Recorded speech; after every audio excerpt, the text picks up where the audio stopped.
எல்லாருக்கும் வணக்கம். இப்போ நம்ம பார்க்குற வீடியோ சாதாரணமான ஒரு வீடியோ இல்லை. 5000 வருஷத்துக்கு ஒரு முறை மட்டுமே கிடைக்கக்கூடிய ஞானம் தான் இந்த பிரம்மகுமாரிகள் ஞானம். இந்த வீடியோவை முழுசா பார்க்குறவங்க ரொம்ப அதிர்ஷ்டம் பண்ணியிருக்கணும். ஏன்னா இந்த வீடியோ இந்த இந்த வீடியோவில் வர ஞானத்தை நீங்கள் புரிஞ்சு அதன்படி நீங்கள் செஞ்சீங்கன்னா உங்களுக்கு 21 பிறவிகளுக்கான சொர்க்கமே உங்களுக்காக காத்துக்கிட்டு இருக்கு அப்படின்னு தான் இறைவன் சொல்றார். அப்படி இந்த ஞானத்துல என்ன இருக்குன்னு நம்ம இறைவன் முதல் கர்ம கணக்கு என்ன, கலியுகம் எப்போ முடியும், சொர்க்கம் எப்போ வரும், அப்புறம் இந்த மாதிரி இந்தியா எப்போ முன்னேறும், அது மாதிரி எல்லா காலகட்டத்தோட வீடியோவும் இந்த வீடியோக்குள்ள இருக்கு. அண்டு முக்கியமான இறைவன் யார், அவர் எங்க இருக்காரு, அவர் என்ன செய்யறாரு, நமக்கும் இறைவனுக்கும் என்ன தொடர்பு, இந்த மாதிரி எல்லாம் இந்த வீடியோல நம்ம பார்க்க போறோம்.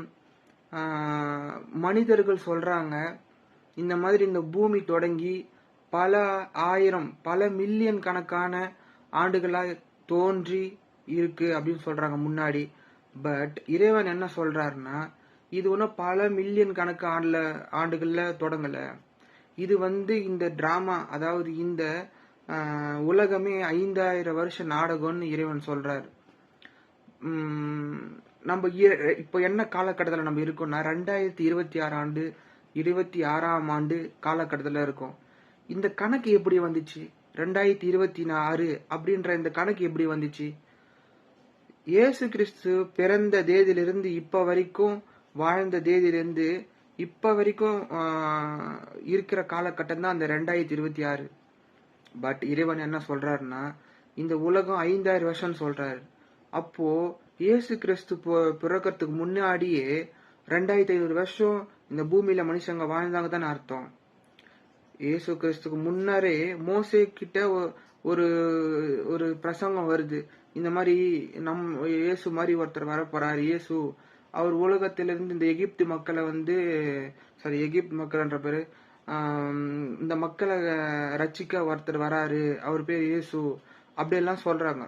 அப்போ அதுக்கு முன்னமே மோசே வாழ்றதுக்கு முன்னாடியே மக்கள் வாழ்ந்துட்டு இருந்தாங்கன்னு அர்த்தம். அப்போ மக்கள் இந்த 5000 வருஷம் அப்படின்னா இந்த கணக்கு பாருங்க, 2026 தான் இப்போ நம்ம வாழ்ற காலகட்டம். அப்போ மொத்தம் 5000 வருஷத்துக்கு நம்ம எப்படி வாழ்ந்தோம் அதை பத்தியெல்லாம் இந்த வீடியோக்குள்ள பார்க்கலாம்.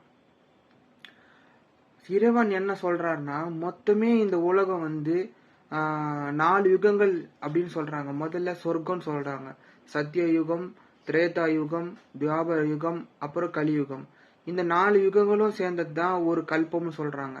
இந்த கல்பம்னா கடைசி கல்பம். இப்போ கல்பம் முடிகிற டைம் இது. இப்போ ஆக்சுவலா கலியுகம் முடியறதுக்கு இன்னும் 10 வருஷம் தான் இருக்கு.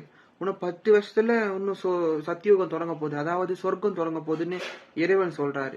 இறைவன் இந்த ஞானத்தை பிரம்மகுமாரிகள் ஞானத்தை 1936 பிரம்மா பாபா உடம்புல சொன்னாரு. ஆத்மாவா நெத்தி பொட்டுல உக்காஞ்சி இந்த பிரம்மகுமாரிகள் ஞானத்தை சொல்றாரு. முக்கியமா இந்த பிரம்மகுமாரி ஞானங்கள் தொடங்கி 100 வருஷம் தான். 100 வருஷம், அதாவது கடைசி 100 வருஷம் வரன்னு சிவபாபா சொல்றாரு. அப்ப கடைசி 100 வருஷம்னா 1936ன்னு எடுத்துக்கோங்களேன். அதுல இருந்து 2036 வரைக்கும் காலகட்டம் தான் இந்த 100 வருஷம். அப்போ நம்ம வாழ்ற இடம், நம்ம வசிக்கிற இந்த காலகட்டம் 2026. அப்போ இந்த 2036க்கும் 2026க்கும் நடுவுல 10 வருஷம் தான் இருக்கு. அந்த 10 வருஷத்துலயும் நம்மளுடைய இறைவனான தந்தை ஆத்மா என்று நினைத்து நம்ம அழிவற்ற ஆத்மா, நம்மளுடைய இறைவனும் அழிவற்ற ஆத்மா அப்படின்னு இறைவன் ஆத்மாவா தான் இருக்காரு. அந்த வீடியோஸ் எல்லாம் நம்ம இன்னும் கொஞ்சம் பார்க்கலாம். பட் அந்த 2036க்குள்ள நம்ம ஆத்மா தூய்மை அடைஞ்சு பாவங்களை அழிக்கணும். இதுதான் இந்த ஞானத்துல சொல்ல வர சிம்பிளான தியானம். இந்த தியானத்தோட ரொம்ப சிம்பிள். தான் அழியக்கூட உடம்பு இல்லை, நம்ம அழியக்கூடிய உடம்பு கிடையாது, அழிவற்ற ஆத்மா புருவ மத்தியில இருக்குன்னு நினைச்சு அழிவற்ற ஆத்மா, இறைவனும் அழிவற்ற ஆத்மா தான். அழிவற்ற ஆத்மாவாகிய சிவபகவான், அதாவது நம் இறைவனை அல்லாஹ், கர்த்தர், ஜெகோவா, அது மாதிரி வெவ்வேறு பேரில் அழிக்கிற அந்த ஒரே இறைவனை அவரும் ஆத்மாவா ஒளி புள்ளியா தான் இருக்காரு. நம்ம ஆத்மாவுக்கும் இறைவனுடைய ஆத்மாவுக்கும் எந்த டிஃபரன்ஸும் இல்லை. அவர் என்ன சொல்றாருன்னா, என்ன ஆத்மாவை நினைச்சு அதே மாதிரி உங்களையும் ஒரு ஆத்மாவை நினைச்சு என்ன நீங்க நினைக்க நினைக்க உங்களுடைய பாவங்கள் அழியும், உங்களுடைய ஆத்மா தூய்மை அடையும்னு இறைவன் சொல்றாரு. இந்த ஞானத்தை பத்தி டீட்டெயிலா பார்க்கலாம். உள்ள பார்க்கலாம். இப்போ நம்ம சங்கம யுகத்தை பற்றி நம்ம பார்க்கலாம். இந்த சங்கம யுகம் என்னன்னா, பிரம்மா பாபா 1936லேருந்து கடைசி 100 வருஷம் 2036 வரைக்கும் இருக்கிற காலகட்டம் தான் இந்த சங்கம யுகம். இந்த சங்கம யுகத்தை வந்து என்ன சொல்கிறாங்கன்னா, சத்தியுகம் போகிறதுக்கும் சத்தியுகத்தின் தொடக்கம், அதாவது சத்தியுகம் தொடங்கும்போது அதுக்கு முன்னாடி நம்ம என்ன பண்ணுறோன்னா, நம்ம ஆத்துமாக்களை வந்து 16 கலைகள் இருக்குது. ஒரு ஆத்துமாவுக்கு 16 கலைகள் இருக்குது. அந்த 16 கலைகளில் நிரப்புறதுக்காக நம்ம பாவங்கள்லாம் போக்கி சிவபாபா வந்து போக்குறதுக்காக நம்ம சங்கம யுகத்தில் மீட் பண்ணுறதுக்கு, சங்கமம்னா என்ன, மீட்டிங். நம்ம ஆத்துமாக்களும் பரமாத்மாவும், நம்ம வந்து ஆத்மா, பரமாத்மா நமக்கான அப்பா, ஆத்மாவோட தந்தை தான் பரமாத்மா. நம்மளுடைய ஆத்மாவோட தந்தையாகிய சிவபாபாவும் நம்ம ஆத்மாவுடைய குழந்தைகள், நம்ம தான் குழந்தைகள். அதை தந்தையும் குழந்தைகளும் மீட் பண்ணுற யுகம் தான் இந்த சங்கம யுகம். இந்த சங்கம யுகத்தில் எப்படி வரார் சிவபாபான்னா, சிவபாபா வந்து ஆத்ம ஒளி ரூபமாக இருக்கார். அவருக்கு வந்து உடல் கிடையாது. இறைவன் வந்து உடல் கிடையாது. ஆனால் ஒரு உடல் எடுத்து பேசணும் இல்லை, ஒரு உடல் இல்லைன்னும் போது ஒரு உடலோடு வந்து பேசணும். அதுக்காக வந்து பிரம்மா பாபா, அந்த நீங்கள் பார்த்தீங்கன்னா தெரியும், பிரம்மா பாபா வந்து ஒரு வயோதிகர் உடம்புல வந்து நெற்றி பகுதியில் வந்து இந்த ஞானத்தை வந்து சொல்கிறார். நம்ம புருவ மத்தியில் தான் ஆத்மா இருக்குது. சிவபாபா வந்து புருவ மத்தியில் அவர் ஆத்மா பக்கத்தில் உட்கார்ந்து இந்த ஞானத்தை சொல்கிறாரு. இந்த ஞானத்தை வந்து சொல்கிறாரு. குமாரிகள் ஞானத்தை வந்து சொல்கிறாரு.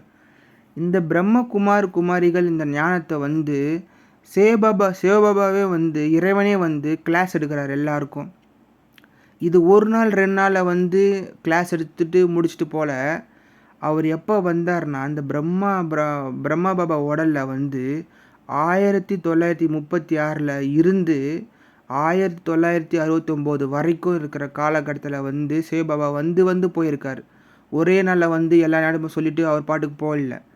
அவர் வாழ்ந்திருக்கார். அத்தனை காலகட்டமும் 1936லேருந்து 1969 இருக்கிற காலகட்டங்கள் வரைக்கும் பிரம்மா பாபா கிட்ட வந்து சொல்லிட்டு போயிடுறாரு. அது பிரச்சனை இல்லை.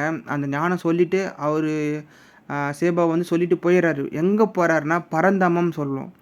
பரந்தாமம் தான் சிவபாபா வசிக்கிற இடம். அதாவது நம்ம இறைவன் வசிக்கிற இடம்தான் அந்த பரந்தாமம். அங்கே வந்து பரந்தாமத்தில் வந்து ஆத்மா வசிக்கிற இடம். அங்கே வந்து யாரும் உடல் என்ற உடலே இருக்காது, வெறும் ஆத்மா தான். அந்த ஆத்மா வந்து அங்கே அமைதியாக தான் இருக்கும். அது வந்து ஆத்மா உலகம் சொல்லுவாங்க, சாந்தி தாமம் சொல்லுவாங்க, பரந்தாமம் சொல்கிறாங்க. வெவ்வேறு பெயர்களை அழைக்கிறாங்க நிறைய பேர். ஆனால் உண்மையிலே வந்து அங்கே வந்து என்ன நடக்கும்னா அமைதியாக தான் இருக்கும். சாந்தி தாமம். அங்கே இன்பமும் கிடையாது, துக்கமும் கிடையாது, வெறும் அமைதி தான் இருக்கும் அந்த பரந்தாமத்தில். இப்போது இந்த சிவபாபா நம்ம இறைவன் வந்து அந்த சாந்தி தாமத்தில் இருந்து பிரம்மா பாபாவுக்கு ஞானம் சொல்லிட்டு போயிடுறாரு. ஒரு நாள் 2 நாள் வந்துட்டு போல. அது வந்து என்னென்ன ஞானங்கள், நடிப்பு, சிவபாபாவுக்கும் நடிப்பு இருக்குது. இந்த ட்ராமாவில் வந்து இந்த நாடக கல்ப சக்கரத்தில் வந்து சிவபாபாவுக்கும் நடிப்பு இருக்குது. இந்த நடிப்பு வந்து சிவபாபா என்ன நடிப்பு இருக்கோ அதெல்லாம் பிரம்மாவுடைய உடலில் வந்து சொல்கிறார். என்ன சொல்கிறாருல, நம்மலாம் ஒரு ஆத்மா, நம்மளாம் அழிவற்ற ஆத்மா, நம்ம ஆத்மான்ற நீங்கள் வந்து இந்த மாதிரி ஞானத்தெல்லாம் சொல்கிறார். சங்கம யுகத்தில், சத்திய யுகத்திலிருந்து கலியுகம் முடிகிற வரைக்கும் நீங்கள் தான் கொஞ்சம் கொஞ்சமாக சக்தியை இழந்துட்டு வரீங்க அப்படின்னு வந்தீங்க. நீங்கள் தான் தேவதைகளாக இருந்து இப்போ ஒன்றுமே இல்லாத ஒரு சாதாரண எளிய மனுஷனாக நீங்கள் தான் இருக்கீங்க. இப்போ மீண்டும் நீங்கள் தேவதைகள் தர்மத்துக்கு நீங்கள் போகணும், சொர்க்கத்துக்கு நீங்கள் போகணும். அதுக்கு நீங்கள் தயாராகணும். அதுக்கு தயாராகணும்னா நீங்கள் அழிவற்ற ஆத்மான்னு நீங்கள் நினச்சி என்ன இறைவனை வந்து அழிவற்ற இறைவனை வந்து என்னை ஒளிப்புள்ளியாக நினச்சி யோகத்தை பண்ணணும். அப்போது நீங்கள் என்ன நினைக்கும்போது என்ன ஆத்துமா தான் ஒரு ஆத்துமா என் தந்தையாகிய சிவத்தந்தையை நினைக்கும்போது அந்த பாவ கர்மங்கள் அழிஞ்சு நம்மளுடைய பாவங்கள்லாம் என்ன காமம் கோபம் பற்று பேர சகங்காரம்தான் பாவங்கள் அந்த விகாரங்கள் எரிஞ்சு தூய்மையாகும் அப்படின்னு இந்த யோகத்தை கற்றுத்தராரு. இந்த யோகம் வந்து என்ன பாவத்தை எரிக்கிற யோகம் ஃபஸ்ட்டுனா இந்த பாவத்தை அழித்து நம்ம என்ன பண்ணுறது? அது ஒரு முக்கியமான ஒரு கேள்வி. சரி, இந்த பாவம் வந்து நம்ம ஆத்மா நினச்சி சிவத்தந்தையை நினைவு செஞ்சு ஒளிப்புள்ளியை நினைவு செஞ்சு இந்த பாவத்தில் அழிச்சிட்டு நம்ம என்ன பண்ணுறது? முக்தி கிடச்சிருமா? முக்திக்காக இந்த தியானம் கிடையாது. ஆத்மா வந்து முக்தினா நம்ம என்ன சொல்கிறாங்க பக்தியில், முக்தி வந்து இறைவன் கிட்ட போய் சேர்ந்துடுறது. இறைவன் வந்து இந்த இந்த நாடகத்திலேருந்து தப்பிக்கிற மாதிரி இந்த உலகமே வேணாம், எனக்கு வந்து இறைவன் தான் வேணும்னு சொல்லிட்டு இறைவன் கூட போய் சேர்றது தான் முக்தின்னு சொல்கிறோம். ஆனால் இது வந்து முக்திக்கான ஒரு தியானம் கிடையாது. இந்த தியானம் வந்து ராஜாவாகிற தியானம், ராணி ஆகிற தியானம். இந்த ராஜா ராணியான தியானம் தான் ராஜயோகம். இந்த யோகத்தோட பேரே வந்து ராஜயோகம். இந்த ராஜயோகம் அப்படின்னா இந்த பாவங்கள்லாம் கரைச்சோடனே சரி எனக்கு பாவம்லாம் நான் கழிச்சிட்டேன், இப்போ நெக்ஸ்ட்டு என்ன பண்ணுறது அப்படின்னு பார்த்தா, நெக்ஸ்ட்டு இந்த சத்தியுகம் போகிறதுக்கான ஒரு பாவம். இப்போ சத்தியுகம் போனோன்னா பாவத்தோடு யாருமே போக முடியாது. நம்ம பாவத்தோடு எங்கேயுமே போக முடியாது. சத்தியுகத்தில் சொர்க்கத்துக்கு போக முடியாது. அந்த பாவத்தை வந்து அழித்தா மட்டும்தான் நம்ம சொர்க்கத்துக்கு போக முடியும்னு சிவபாபா சொல்கிறாரு.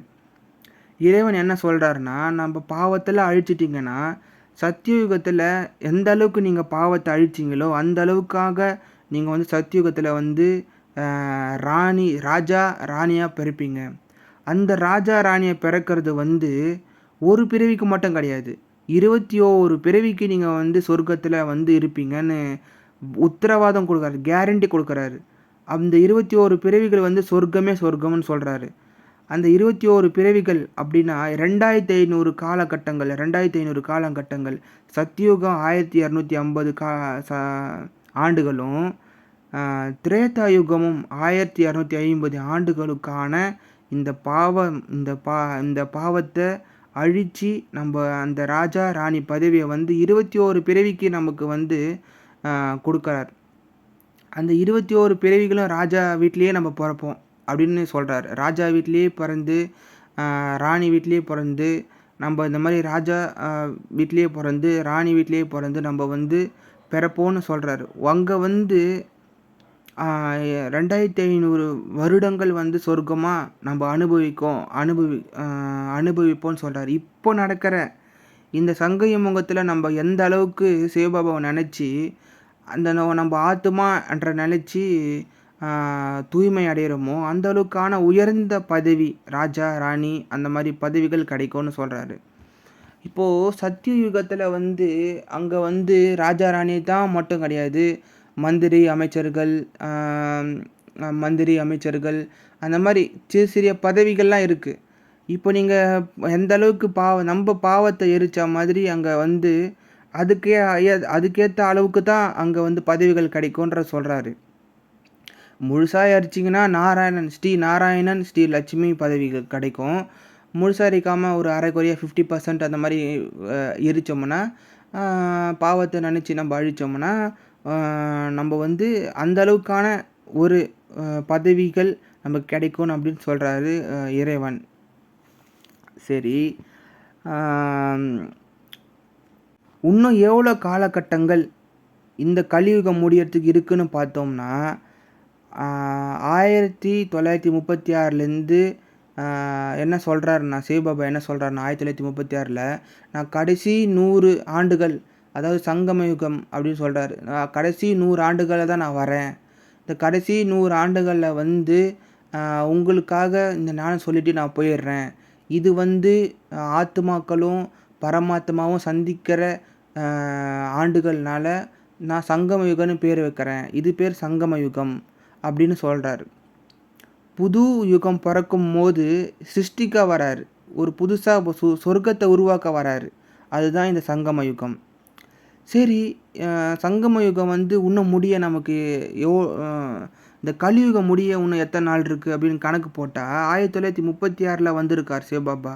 சிவபாபா என்ன சொன்னார்னா 1936 இருந்து 2026 2000 அப்படி கணக்கு போட்டால் ஒரு 100 வருஷம் கணக்கு போட்டால் 2036 முடியுது. 1936 1936 2036 வரைக்கும் அப்படின்னா அந்த காலகட்டம் தான் 100 ஆண்டுகள்.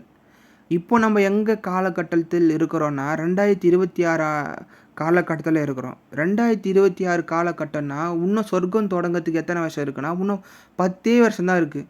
அப்போது நம்ம எந்த அளவுக்கு 2026னா இன்னும் 10 வருஷம் தான் இருக்குது. அப்போது இந்த 10 வருஷம் வந்து நரகத்தோட உச்சின்னு உச்சி, பீக் ஆஃப் ஹெல், உச்சி நரகத்தில் நம்ம இப்போ வாழ்ந்துட்டுருக்கோம்.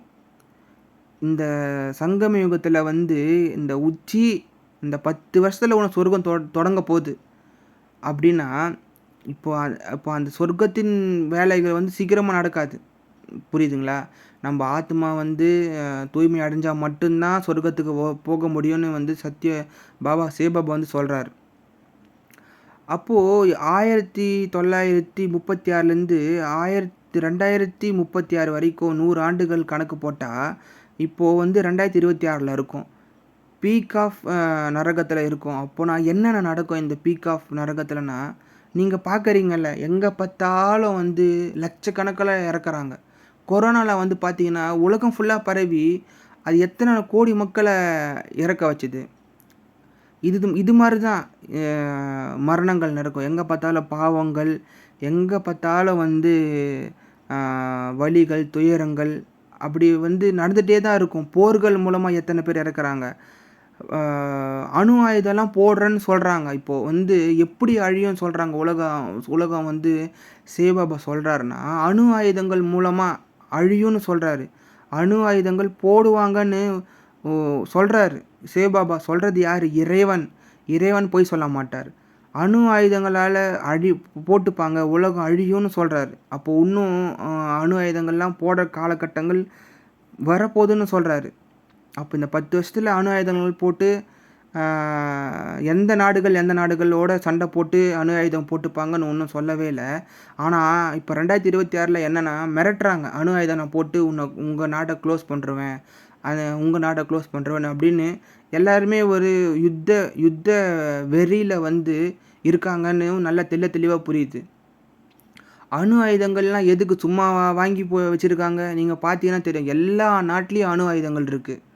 இங்கே பார்த்தீங்கன்னா அமெரிக்காவில் எத்தனை அணு ஆயுதங்கள் இருக்குது, ரஷ்யாவில் பார்த்தீங்கன்னா எத்தனை அணு ஆயுதங்கள் இருக்குது. அதை என்ன சும்மா வச்சுக்கிறதுக்கா அணு ஆயுதங்கள் வச்சுருக்காங்க? இறைவன் சொல்கிற மாதிரி அந்த அணு ஆயுதங்கள் சும்மா வச்சுக்கிறது கிடையாது.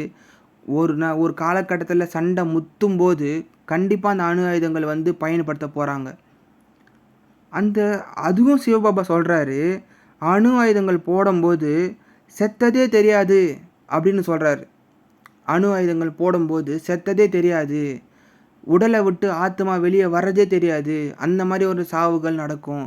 அப்போது உடலில் வியாதி மூலம் அனுபவிக்கிறத விடவும் உடல் விட்டு வெளியே வரும்போது அப்போ என்ன மாதிரி ஒரு நரகத்தை வந்து ஃபீல் பண்ணுவாங்க பாருங்களேன். திடீர்னு உடம்பு விட்டு வெளியே வந்துச்சுன்னா அந்த ஆத்மா எங்கே போகணும்னு தெரியாது. எல்லா இடத்துக்கும் ஒரு உடம்பை தேடி அலையும். அந்த உடம்பை தேடி அழியும் போது எங்கே போகணும்னு தெரியாமல் ஒரு மனுஷக்குள்ளே பல்வேறு ஆத்துமாக்கள் வந்து நிரம்பி கிடக்கும் அப்படின்லாம் சொல்கிறாரு. அப்போது அந்த அளவுக்கான சித்திரவதைகள் வந்து இந்த கலியுகம் முடியும் போது நடக்கும் அப்படின்னு சொல்கிறாரு. சரி, இதெல்லாம் முடிஞ்ச பிறகு ஸ்தாபனை, இப்போ சொர்க்கம் தொடங்குதில்ல, இந்த சொர்க்கம் ஸ்தாபனையும் நடக்கணும்னு சொல்கிறாரு. அப்படி எங்கே சொர்க்கம் நடக்கும்னா இந்த இந்தியாவில் தான் சொர்க்கம் நடக்கும் அப்படின்னு சொல்கிறாரு. இந்த இந்தியாவில் இந்த பாரதம் தான் சொர்க்கமாக இருந்ததுன்னு இறைவன் சொல்கிறாரு. இங்கே தான் சொர்க்கம் நிச்சயிக்கப்பட்டு சிருஷ்டிக்கப்பட்டதுன்னு இறைவன் சொல்கிறாரு. இங்கே வந்து இந்த சொர்க்கத்தில் வந்து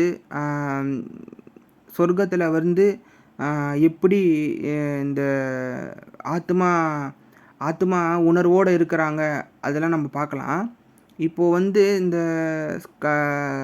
சங்கம யுகத்தை பற்றி ஃபுல்லாக முடிச்சுட்டு போயிடலாம். இப்போ வந்து என்ன சொல்கிறாருன்னா, உலக அழிவுகள் நடக்கும்னு கண்டிப்பாக சொல்கிறாரு. உலக அழிவுகள் நடக்கும் அப்படின்னு பரமாத்மா சொல்கிறாரு, இறைவன் சொல்கிறாரு. உலக அழிவுகள் இப்போது இப்போ எல்லாருமே உலகம் இப்போ சுனாமியும் ஏதோ ஒரு காலகட்டத்தில் அழியும்போது அந்த ஆத்மா கூட்டிகிட்டு போக யாராச்சும் ஒன்று ஒருத்தர் வரணும்ல. இப்போது எல்லா ஆத்மாவும் கொசு கூட்டம் மாதிரி இப்போ இப்போ பல மில்லியன் கணக்கில் உலகம் அழியும் போது ஆத்மா எல்லாம் கொசு கூட்டம் மாதிரி வந்து இருக்குமா, சின்ன சின்ன புள்ளியாக இந்த உலகத்தில். அப்போது வந்து இறைவன் வந்து எல்லா ஆத்மாக்களையும் கூட்டிகிட்டு எங்கே போவார்னா பரந்தாமத்துக்கு கூட்டிகிட்டு போவாருன்னு சொல்கிறாரு. பரந்தாமன்னா அவர் வசிக்கிற இடமாகிய அந்த சாந்தி தாமத்துக்கு கூட்டிகிட்டு போவான்னு இறைவன் சொல்கிறார். சரி, எல்லா ஆத்மாவும் போயிடுமா, சாந்தி தாமத்துக்கு போயிடுமான்னு கேட்டால் கிடையாது. இங்கே தூய்மை அடைந்த ஆத்மாக்கள் வந்து இங்கேயே தான் எல்லாருமே 100% போயிடுவாங்களா அப்படின்னு கேட்டால் கிடையாது. என்ன சொல்கிறாருன்னா, சத்தியுகம் வந்து ஃபஸ்ட்டு முதல் நாளில் வந்து 9 லட்சம் பேர் இருப்பாங்கன்னு சொல்கிறாரு. அப்போது ரொம்ப ரொம்ப கம்மியான பர்சன்ஸ் தான். இப்போது வந்து எவ்வளோ கோடி கணக்கில் 800 கோடிக்கு மேலே மக்கள் தொகை இருக்குது. அப்போது 800 கோடிக்கு மேலே வந்து மக்கள் கூட்டிகிட்டு போயிடுறாரு. இந்த 9 லட்சம் ஃபஸ்ட் நாள், அதாவது சத்தியுகத்தோட ஃபஸ்ட்டு டே எவன்ஸ் சொர்க்கத்தோட முதல் நாளில் வந்து 9 லட்சம் பேர் இருப்பாங்கன்னு இறைவன் சொல்கிறாரு. இந்த 9 லட்சமும் ஃபஸ்ட் நாளில் வராங்கன்னா அதுக்கு முன்னாடி சங்கம யுகத்தில் நம்ம பண்ண தியானங்கள் தான், நம்ம பண்ண இந்த பாவ கர்மங்கள் அழித்த அந்த தியானம்தான் இந்த சத்தியுகத்தில் வந்து பிறக்கிறோம். இந்த சத்தியுகத்தில் வந்து ஆத்மா உணர்வுகள் தான் இருப்பாங்க. இப்போ நம்ம சத்தியுகத்தை பற்றி நம்ம டீட்டெயிலாக பார்க்கலாம். இந்த சத்தியுகத்தை பற்றி நம்ம பார்க்கும்போது இந்த சத்தியுகத்தில் வந்து சொர்க்கம், இதுக்கு பேர் தான் சொர்க்கம். இந்த சத்தியுகத்தில் நம்ம எப்படி இருப்போம்னா, நம்ம அழியக்கூடிய உடம்பு அப்படின்னு நினைக்கவே மாட்டோம். சதா சிந்தனையில் அழிவற்ற ஆத்மா நம்ம ஆத்மான்னு தெளிவாக அங்கே வசிக்கிறவங்களுக்கு தெரியும்னு இறைவன் சொல்கிறாரு. அந்த சொர்க்கத்தில் வந்து புலியும் மாடும் ஒன்றா தண்ணி குடிக்கும் அப்படின்னு சொல்கிறாங்க. உணவருந்தும் அப்படின்லாம் சொல்கிறாங்க. அப்போ எந்த அளவுக்கு வந்து அந்த சொர்க்கத்தில் வந்து ஒரு அன்பு, ஒரு ஒற்றுமை வந்து விலங்குகள் கிட்டையும் இருக்குது அப்படின்னு கொஞ்சம் யோசிச்சு பாருங்களேன். அங்கே துக்கன்ற பேச்சுக்கே இடம் இல்லைன்னு சொல்கிறாரு. அந்த சொர்க்கத்தில் துக்கன்ற ஒரு சின்ன உணர்வு கூட இருக்காதுன்னு சொல்கிறாரு அந்த சத்தியுகத்தில். இந்த சத்தியுகத்தில் நம்ம வந்து வாழும்போது தங்கத்திலே வாழ்வோன்னு சொல்கிறாரு. நம்ம வீடு கூட தங்கத்திலே செய்யப்பட்டிருக்கோன்னு சொல்கிறாரு இறைவன். செங்கல் கற்களாக ஆகியிருக்கும் சத்தியுகத்தில். தங்கத்திலே ஆகியிருக்கும் நம்ம வீடு அப்படின்னு சொல்கிறாரு. நம்மளுடைய உடம்பு வந்து அங்கே 100% தூய்மையாக இருக்கும். நம்மளுடைய ஆத்மாவும் 100% தூய்மையாக இருக்கும். நம்ம ஆத்மா வந்து 1% கூட கம்மியாக இல்லாமல் 16 கலைகளில் ஃபுல்ஃபில்லாக இருக்கும்னு இறைவன் சொல்கிறாரு. அந்த சத்தியுகம்தான் இந்த சத்தியுகம்தான் பல்வேறு மதங்கள், கிறிஸ்துவ மதமாகட்டும், திருக்குறானில் வர சொர்க்கமாகட்டும், எல்லா மதங்களும் போதிக்கிற அந்த சொர்க்கம் என்னன்னா அதுதான் அந்த சத்தியுகம். இந்த சத்தியுகத்தை தான் எல்லா மதத்துக்காரங்களும் வந்து சொல்கிறாங்க. என்ன சொல்கிறாங்க? பல்வேறு சொர்க்கத்துக்கு போவோம், சொர்க்கத்தில் வந்து இந்த மாதிரிலாம் நடக்கும், ஒரு சின்ன சண்டை கூட இருக்காது, போலீஸ் ஸ்டேஷன்லாம் இருக்காது, அண்டு முக்கியமான மதமே இருக்காதுன்னு சொல்கிறாரு. இந்த முக்கியமான சத்தியுகத்தில் சொர்க்கத்தில் வந்து மதங்களே இருக்காதுன்னு சொல்கிறாரு. அதாவது யாரையுமே வழிபட மாட்டாங்க. அங்கே உடல் என்ற சிந்தனை இல்லாமல் ஆத்மாவுடைய சிந்தனையில் தான் இருப்பாங்கன்னு சொல்கிறாரு. இறைவன் சொல்லுவாரா? மதங்களே இல்லாத வாழ்கிற காலகட்டம் அங்கே. அந்த மதங்கள் வந்து சத்தியுகத்தில் மட்டும் இல்லை, திரேதாயுகத்துலேயும் மதங்கள் இருக்காதுன்னு சொல்கிறார் இறைவன். அப்போது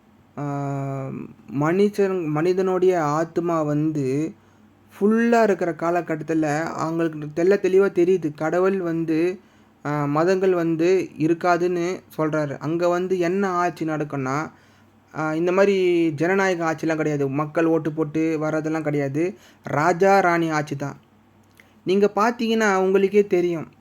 இந்த கலியுகத்தில் முடியறதுக்கு முன்னாடி இப்போ மக்களாட்சி நம்ம பெருசாக பேசுகிறோம். இந்த மக்களாட்சிலாம் இந்த கலியுகத்தில் கொஞ்சம் கடைசியில் வந்தது தான்.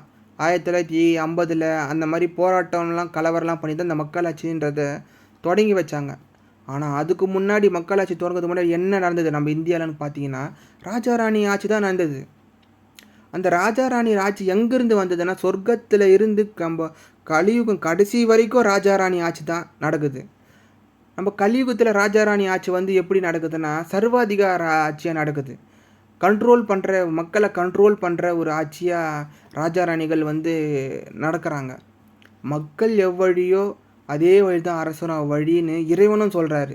மக்களுடைய எண்ணங்கள் எப்படி இருக்கோ அந்த எண்ணத்துக்கு தகுந்த மாதிரி தான் அரசரும் பிறப்பாங்க, அரசரும் வருவாங்க அப்படின்னு இறைவனும் சொல்கிறார். சரி, இந்த ராஜா ராணி ஆட்சி வந்து நல்லதா கேட்டிங்கன்னா நல்லதுன்னு தான் சொல்கிறாரு இறைவன். இந்த ராஜா ராணி ஆட்சி தான் எங்கே இருந்து ஸ்டார்ட் ஆகுதுன்னா, சத்யுகத்தில் ஸ்டார்ட் ஆகி திரேதாயுக முடியும் வர அங்கே வரைக்கும் நம்ம சொர்க்கத்தை தான் அனுபவிப்போம். நம்ம தான் ராஜா ராணியாக இருந்தோம், இப்போ நம்ம மறந்துட்டோம் அப்படின்னு சொல்கிறாரு. யாரெல்லாம் சொல்கிறாருன்னா, பிரம்மகுமாரிஸ் இந்த ஞானங்கள் புரிந்த அதை நம்ம ஆத்மான்னு நினைக்கிறோம் பார்த்தீங்களா, அவங்களுக்கெல்லாம் வந்து இந்த ஞானம் வந்து புரியும். நம்ம தான் வந்து தேவதைகளாக இருந்து கோவில் கட்டி கும்பிட்டவங்களே நம்ம தான். உங்களை தான் கோயிலை கட்டி கும்பிட்டாங்க அப்படின்னு வந்து இறைவன் சொல்கிறாரு. நீங்கள் பார்க்கும்போது தெரியும், முருகர், விநாயகர், இந்த மாதிரி சிலைகள்லாம் நம்ம இந்தியாவில் அதிகமாக காணப்படும். ஏன் இங்கே மட்டும் அதிகமாக காணப்படுதுன்னு பார்த்தீங்கன்னா, இங்கே தான் வந்து ராஜா ராணி சொர்க்கம் ஆட்சியெல்லாம் இங்கே தான் நடந்தது. அங்கெல்லாம் எந்த நினைவால் யாருனால கோவில் கட்டினாங்க, எந்த நினைவுகள். இப்போ ஒரு மனுஷன் வாழ்ந்தால் தானே கோயில் கட்டுறாங்க, சிலை கட்டுறாங்க. அப்போது ஒரு மனுஷன் வந்து தர்மத்தில் படி வாழ்ந்துருந்தால் மட்டும் தானே ஒருத்தருக்கு பூஜைக்குரியவர்களாக இருந்திருப்பாங்க. இந்த இந்தியாவில் மட்டும்தான் பல்வேறு வகையான கோயில்கள் இருக்குது. சுற்றியும் கோயில்கள் இருக்குது. அப்போ நீங்கள் பார்த்துக்கணும், இந்த இந்தியாவில் தான் சொர்க்கமாக இருந்தது, இந்த இந்தியாவில் தான் ராஜா ராணி ஆட்சிகள் நடந்ததுன்னு தெளிவாக புரியுது. இப்போது இந்த சத்தியுகத்தில்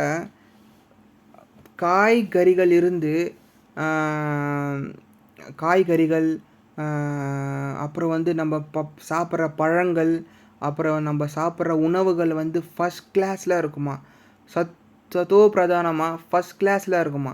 அந்த காய்கறிகள் வந்து அவ்வளோ தூய்மையாக இருக்குமா.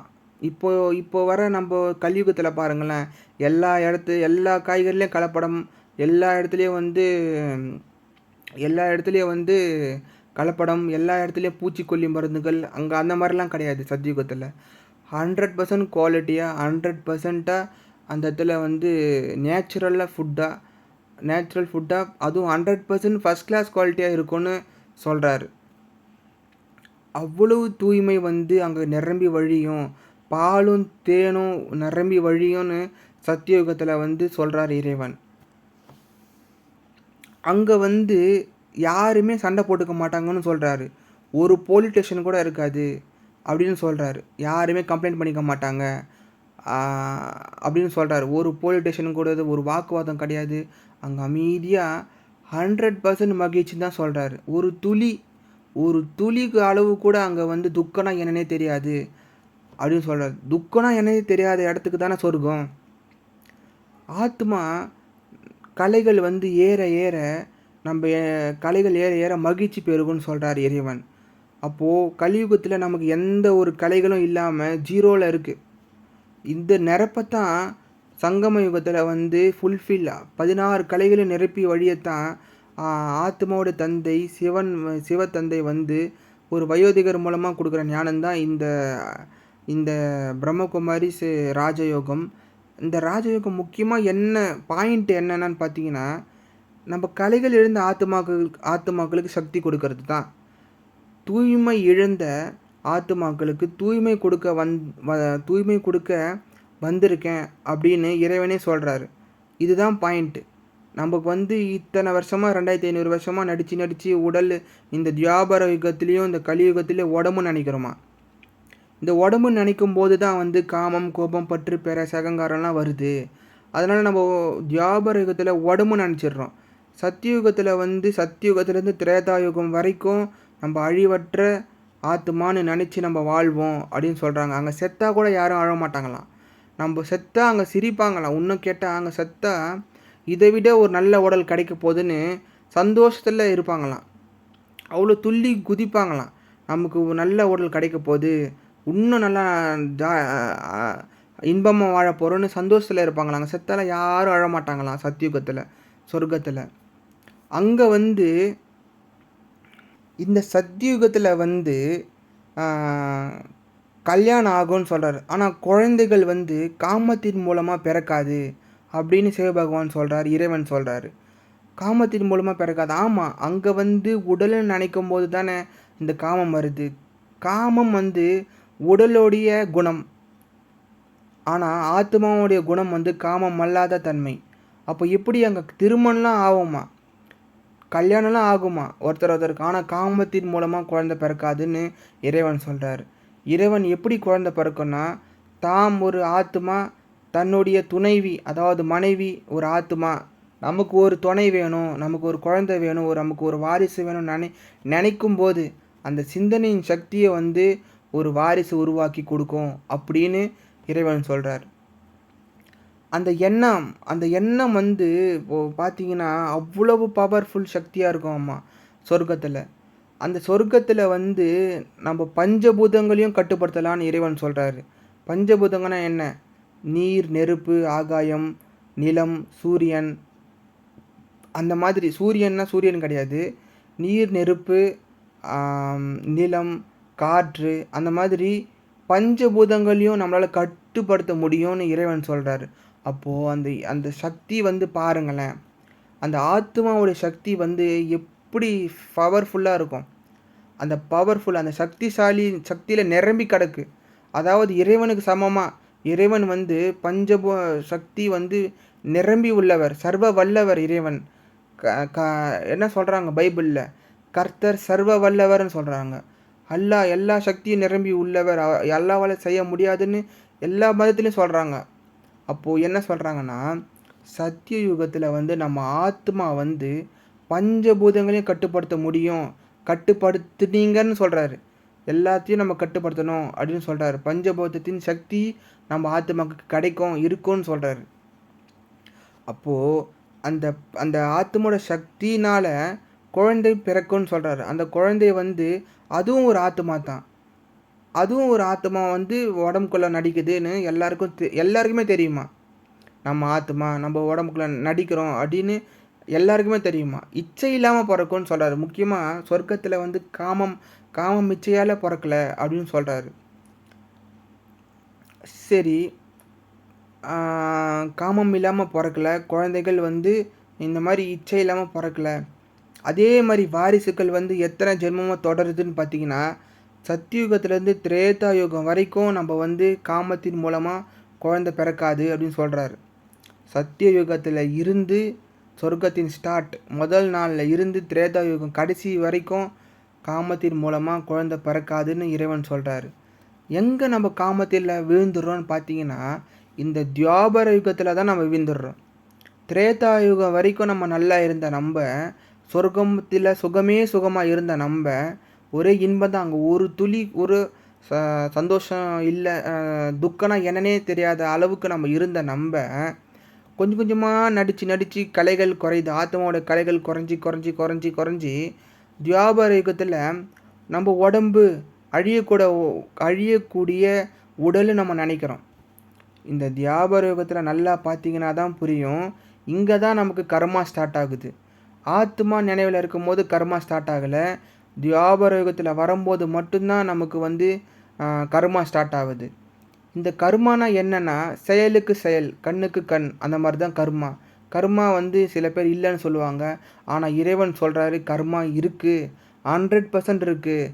ஒருத்தர் என்ன செயல் செஞ்சாரோ அதே அளவுக்கு செயல் வந்து திரும்ப கிடைக்கும்னு இறைவன் சொல்கிறார். இந்த துவாபர யுகத்தில் நம்ம எப்படி பிறக்கிறோம் அப்படின்னு பார்த்தீங்கன்னா, நம்மளுடைய கர்மா செயல்களை வச்சு தான் நம்ம வந்து பிறக்கிறோம் அப்படின்னு சொல்கிறார்.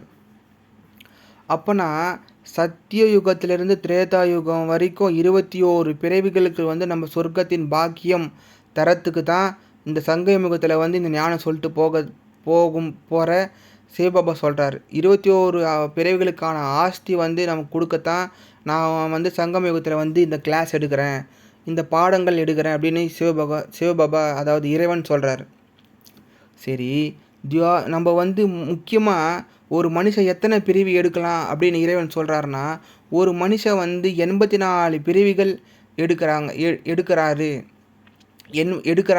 அப்படின்னு சொல்கிறாரு. இந்த 84 பிறவிகள் வந்து எல்லாருமே எடுக்கிறாங்களா அப்படின்னா கிடையாது. இந்த தேவதைகள் மட்டும்தான் 84 பிறவிகளாக வராங்க. சரிங்களா? இந்த 84 பிரிவு வந்து எல்லாருமே வந்து 84 பிரிவு நடிச்சுட்டு போகல. சில பேர் 10 பிறவி, சில பேர் 30 பிறவி, சில பேர் 40 பிறவி, அந்த மாதிரி பிறவி. சில பேர் இறைவன் என்ன சொல்கிறாருன்னா, சில ஆத்மா ஒரு பிறவி கூட எடுத்துகிட்டு வராங்கன்னு சொல்கிறாங்க. அந்த ஒரு பிறவி எங்கே இருக்குன்னா, இந்த கலியுக முடிவில் கூட இருக்கலான்னு தான் சொல்கிறாரு. ஆனால் எப்போ வந்து நடிச்சுட்டு போகிறாங்கன்னு சொல்லலை. அப்போது துவாபர யுகத்திலேருந்து கலியுகம் வரைக்கும் உடல் நினச்சி தான் நம்ம வாழ்கிறோம். அதுக்கு பேர் நரகம்னு சொல்கிறார் இறைவன். துவாபர யுகத்திலேருந்து கலியுகம் கலியுகம் முடியும் வர நம்ம நரகத்தை அனுபவிக்கிறோம் அப்படின்னு சொல்கிறாரு. யாருக்கு சொல்கிறாரு? நம்ம தேவதைகளுக்கு மட்டும்தான் சொல்கிறாரு. அதாவது இந்த ஞானத்தை புரிஞ்சு உண்மைன்னு சொல்கிறவங்க மட்டும்தான் தேவதைகள் அப்படின்னு இறைவன் சொல்கிறார். இந்த தேவதைகள் வந்து துவாபர யுகத்தில் உடலில் மயங்கி என்ன நடக்குது? அந்த உடலோட குணம் என்ன? இப்போது ஆத்மாவுடைய குணங்கள்னா என்னென்னா, ஆத்மாக்களில் துக்கம்னா என்னன்னே தெரியாது, பயம்னா என்னன்னே தெரியாது, சதா மகிழ்ச்சி தான். ஆத்மா எண்ணத்தில் வந்தால் மகிழ்ச்சி, தூய்மை, இன்பம், உண்மைத்தன்மை, பொய் சொல்லாது, உண்மை, அப்புறம் வந்து சதா இன்பமே. துக்கம்னா என்னன்னு தெரியாது, உண்மை, நீதி, அந்த மாதிரியெல்லாம் ஆத்மாவுடைய குணங்கள். உடலின் குணங்கள்லாம் என்னது? உடலின் நம்ம நினைக்கும் போது தான் பார்க்குறவங்கெல்லாம் வந்து அவர் உடல் நினைக்கும் போது தான், நம்ம உடல் நினைக்கும் போது தான் பஞ்ச விகாரங்கள், பாவ கர்மாக்கள். இந்த பாவ விகாரங்கள்லாம் என்னது? காமம், கோபம், பற்று, பேராசை, அகங்காரம். இந்த 5 பாவங்களில் வீழ்ந்துடுறோம். துவாபரகத்துலேருந்து கலியுகம் முடிகிற வரைக்கும் இந்த 5 பாவங்களை செஞ்சு தான் நம்ம ஆத்மாவுடைய மொத்த சக்தியும் குறைஞ்சிதுன்னு இறைவன் சொல்கிறார். இப்போது இந்த பஞ்ச விகாரத்தில் நம்பர் 1 பாவம் என்னன்னா காமம்தான். இந்த காமம் வந்து மகா சத்ரு அப்படின்னு இறைவன் சொல்கிறார். இது சத்ருக்கெல்லாம் சத்ரு அப்படின்னு சொல்கிறாரு இறைவன். சாத்தானுக்கெல்லாம் சாத்தான். இந்த காமம் தான் நம்மளை இந்த அளவுக்கு சக்தி இல்லாமல், பலன் இல்லாமல் அழிச்சிருக்கு நம்ம ஆத்மாவன்னு சொல்கிறார். இந்த பாவ கர்மங்கள் இந்த துவாபர யுகத்தில் ஸ்டார்டிங்கில் இருந்து அப்படியே நம்ம டக்குன்னு எல்லாமே நம்ம துக்கம் இந்த அளவுக்கு நம்ம கலியுகத்தில் நம்ம கடைசியில் எப்படி இருக்கிறோம் அந்த மாதிரிலாம் கிடையாது. துவாபரம் கூட அப்படி இப்படின்னு கொஞ்சம் சொர்க்கமாக தான் இருக்கும். ஆனால் உடலுன்ற மாதிரி தான் இருக்கும். ஆனால் அந்த அளவுக்கு நம்ம பாவங்கள் செய்வோன்னா கிடையாது, அந்த அளவுக்கு தான் துக்கங்கள் கிடையாது. ஆனால் அந்த கலியுகம் ஸ்டார்ட் ஆகும்போது தான் பயங்கரமான துக்கங்கள் அனுபவிக்கிறோம் அப்படின்னு இறைவன் சொல்கிறாரு. இந்த துவாபர யுகம் கூட அங்கே தான் பக்தி ஸ்டார்ட் ஆகுது. இந்த துவாபர யுகத்தில் தான் மதங்களும் ஸ்டார்ட் ஆகுதுன்னு இறைவன் சொல்கிறாரு. இந்த துவாபர யுகத்தில் தான் வந்து மதங்கள் ஸ்டார்ட் ஆகுது. நம்ம பார்க்குற கிறிஸ்துவ மதம், அப்புறம் வந்து இஸ்லாம் மதம், அப்புறம் வந்து பௌத்த மதம், சமண மதம், புத்த மதம், அந்த மாதிரி மதங்கள்லாம் வந்து உடலில் நினைக்கும் போது தான் இந்த மதங்கள் ஸ்டார்ட் ஆகுது. கோயில் கட்டி கும்பிட்றாங்க. யாரை கும்பிட்றாங்க? இந்த துவாபர யுகத்தில் முதல்ல சிவனுக்கு கோயில் கட்டுறாங்க. சிவலிங்கத்துக்கு கோயில் கட்டுறாங்க. அந்த சிவலிங்கம் வந்து வைரத்தால் ஆனதுன்னு இறைவன் சொல்கிறாரு. இந்த ஃபஸ்ட்டு கோயிலில் யார் கட்டுறாருனா, இப்போ நம்ம கேட்குற பிரம்மா இருக்கார்ல, அந்த பிரம்மா தான் வந்து ஃபஸ்ட்டு துவாபரகத்தில் முதல்ல வைரத்தால் ஆன சிவலிங்கத்தில் வந்து பூஜை பண்ணுறாரு அப்படின்னு சொல்கிறாரு. நம்ம உடலுன்னு நினைக்கும் போது மட்டும்தான் பக்தி பண்ணுறோன்னு இறைவன் சொல்கிறார். இறைவன் வந்து என்ன சொல்கிறாருன்னா, நீங்கள் உடலுன்னு நினைக்கும் போது தான் நான் தேவைப்படுறேன், நீங்கள் உடலுன்னு நினைக்காத போது நான் தேவைப்பட மாட்டேன்னு இறைவன் சொல்கிறார். உடலுன்னு நினைக்கும் போது பக்தியில் மக்கள் வீழ்கிறாங்க. பக்தியில் என்ன நடக்குதுன்னா, இறைவனை நினைக்கிறோம். அங்கே இறைவன் வந்து எப்படி நினைக்கிறோன்னா, ஒரு ஒரு ஒளி புள்ளியாக இந்த மாதிரிலாம் யாரும் நினைக்கல.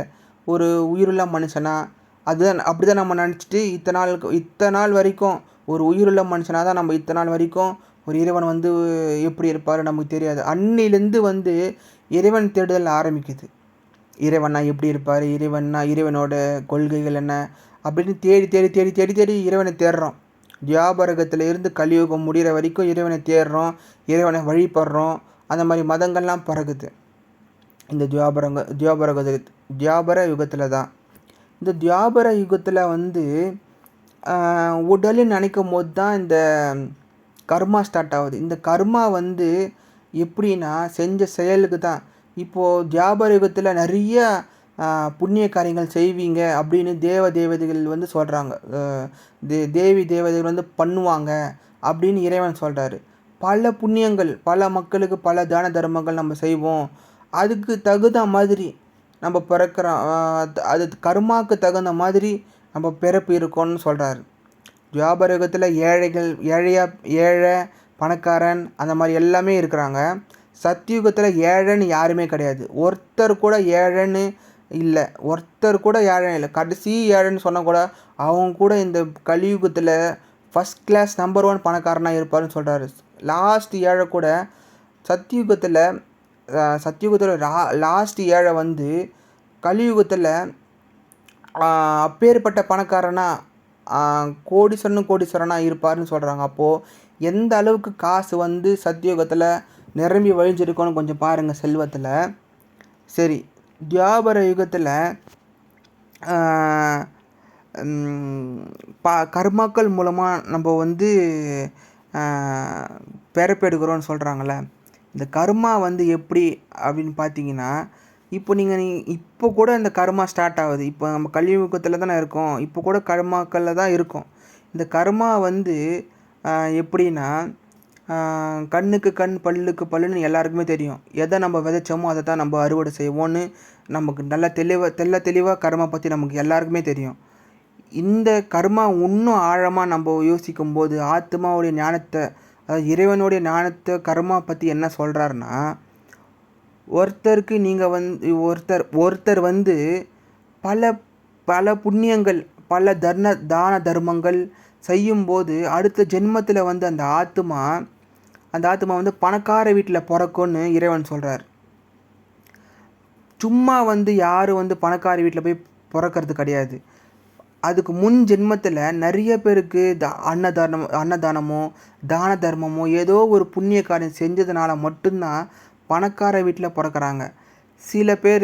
சில ஆத்மா வந்து பயங்கர புத்திசாலியாக, நல்லா படிக்கிற புத்திசாலி குழந்தையா பிறக்கிறாங்கன்னா அந்த ஒரு குரு நிலைமைக்கு நம்ம அங்கே இருக்கிறோம். ஒரு டீச்சர் அளவுக்கு நம்ம வளர்கிறோன்னா அதுக்கு முன் ஜென்மத்தில் நிறைய பேருக்கு படிப்பு சொல்லி கொடுத்துருக்கணும், நிறைய பேருக்கு படிக்க வச்சுருக்கணும், படிக்க உதவி செஞ்சுருக்கணும், நிறைய பேருக்கு ஞானத்தை சொல்லியிருக்கணும் அப்படின்னு இறைவன் சொல்கிறார்.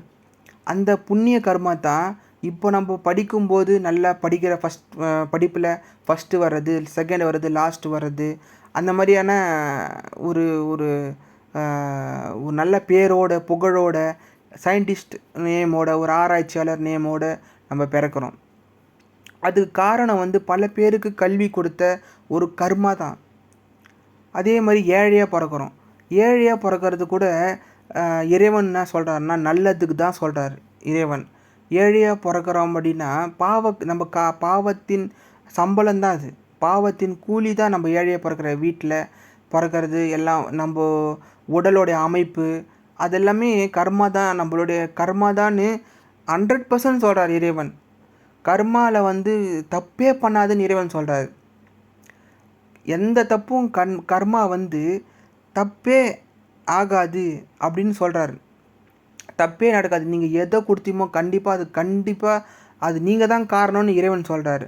வேறு யாருமே காரணம். நீங்கள் இப்போ எந்த நிலைமையில் இருக்கீங்களோ அதுக்கு முக்கிய காரணம் நீங்கள் தான் சொல்கிறார்.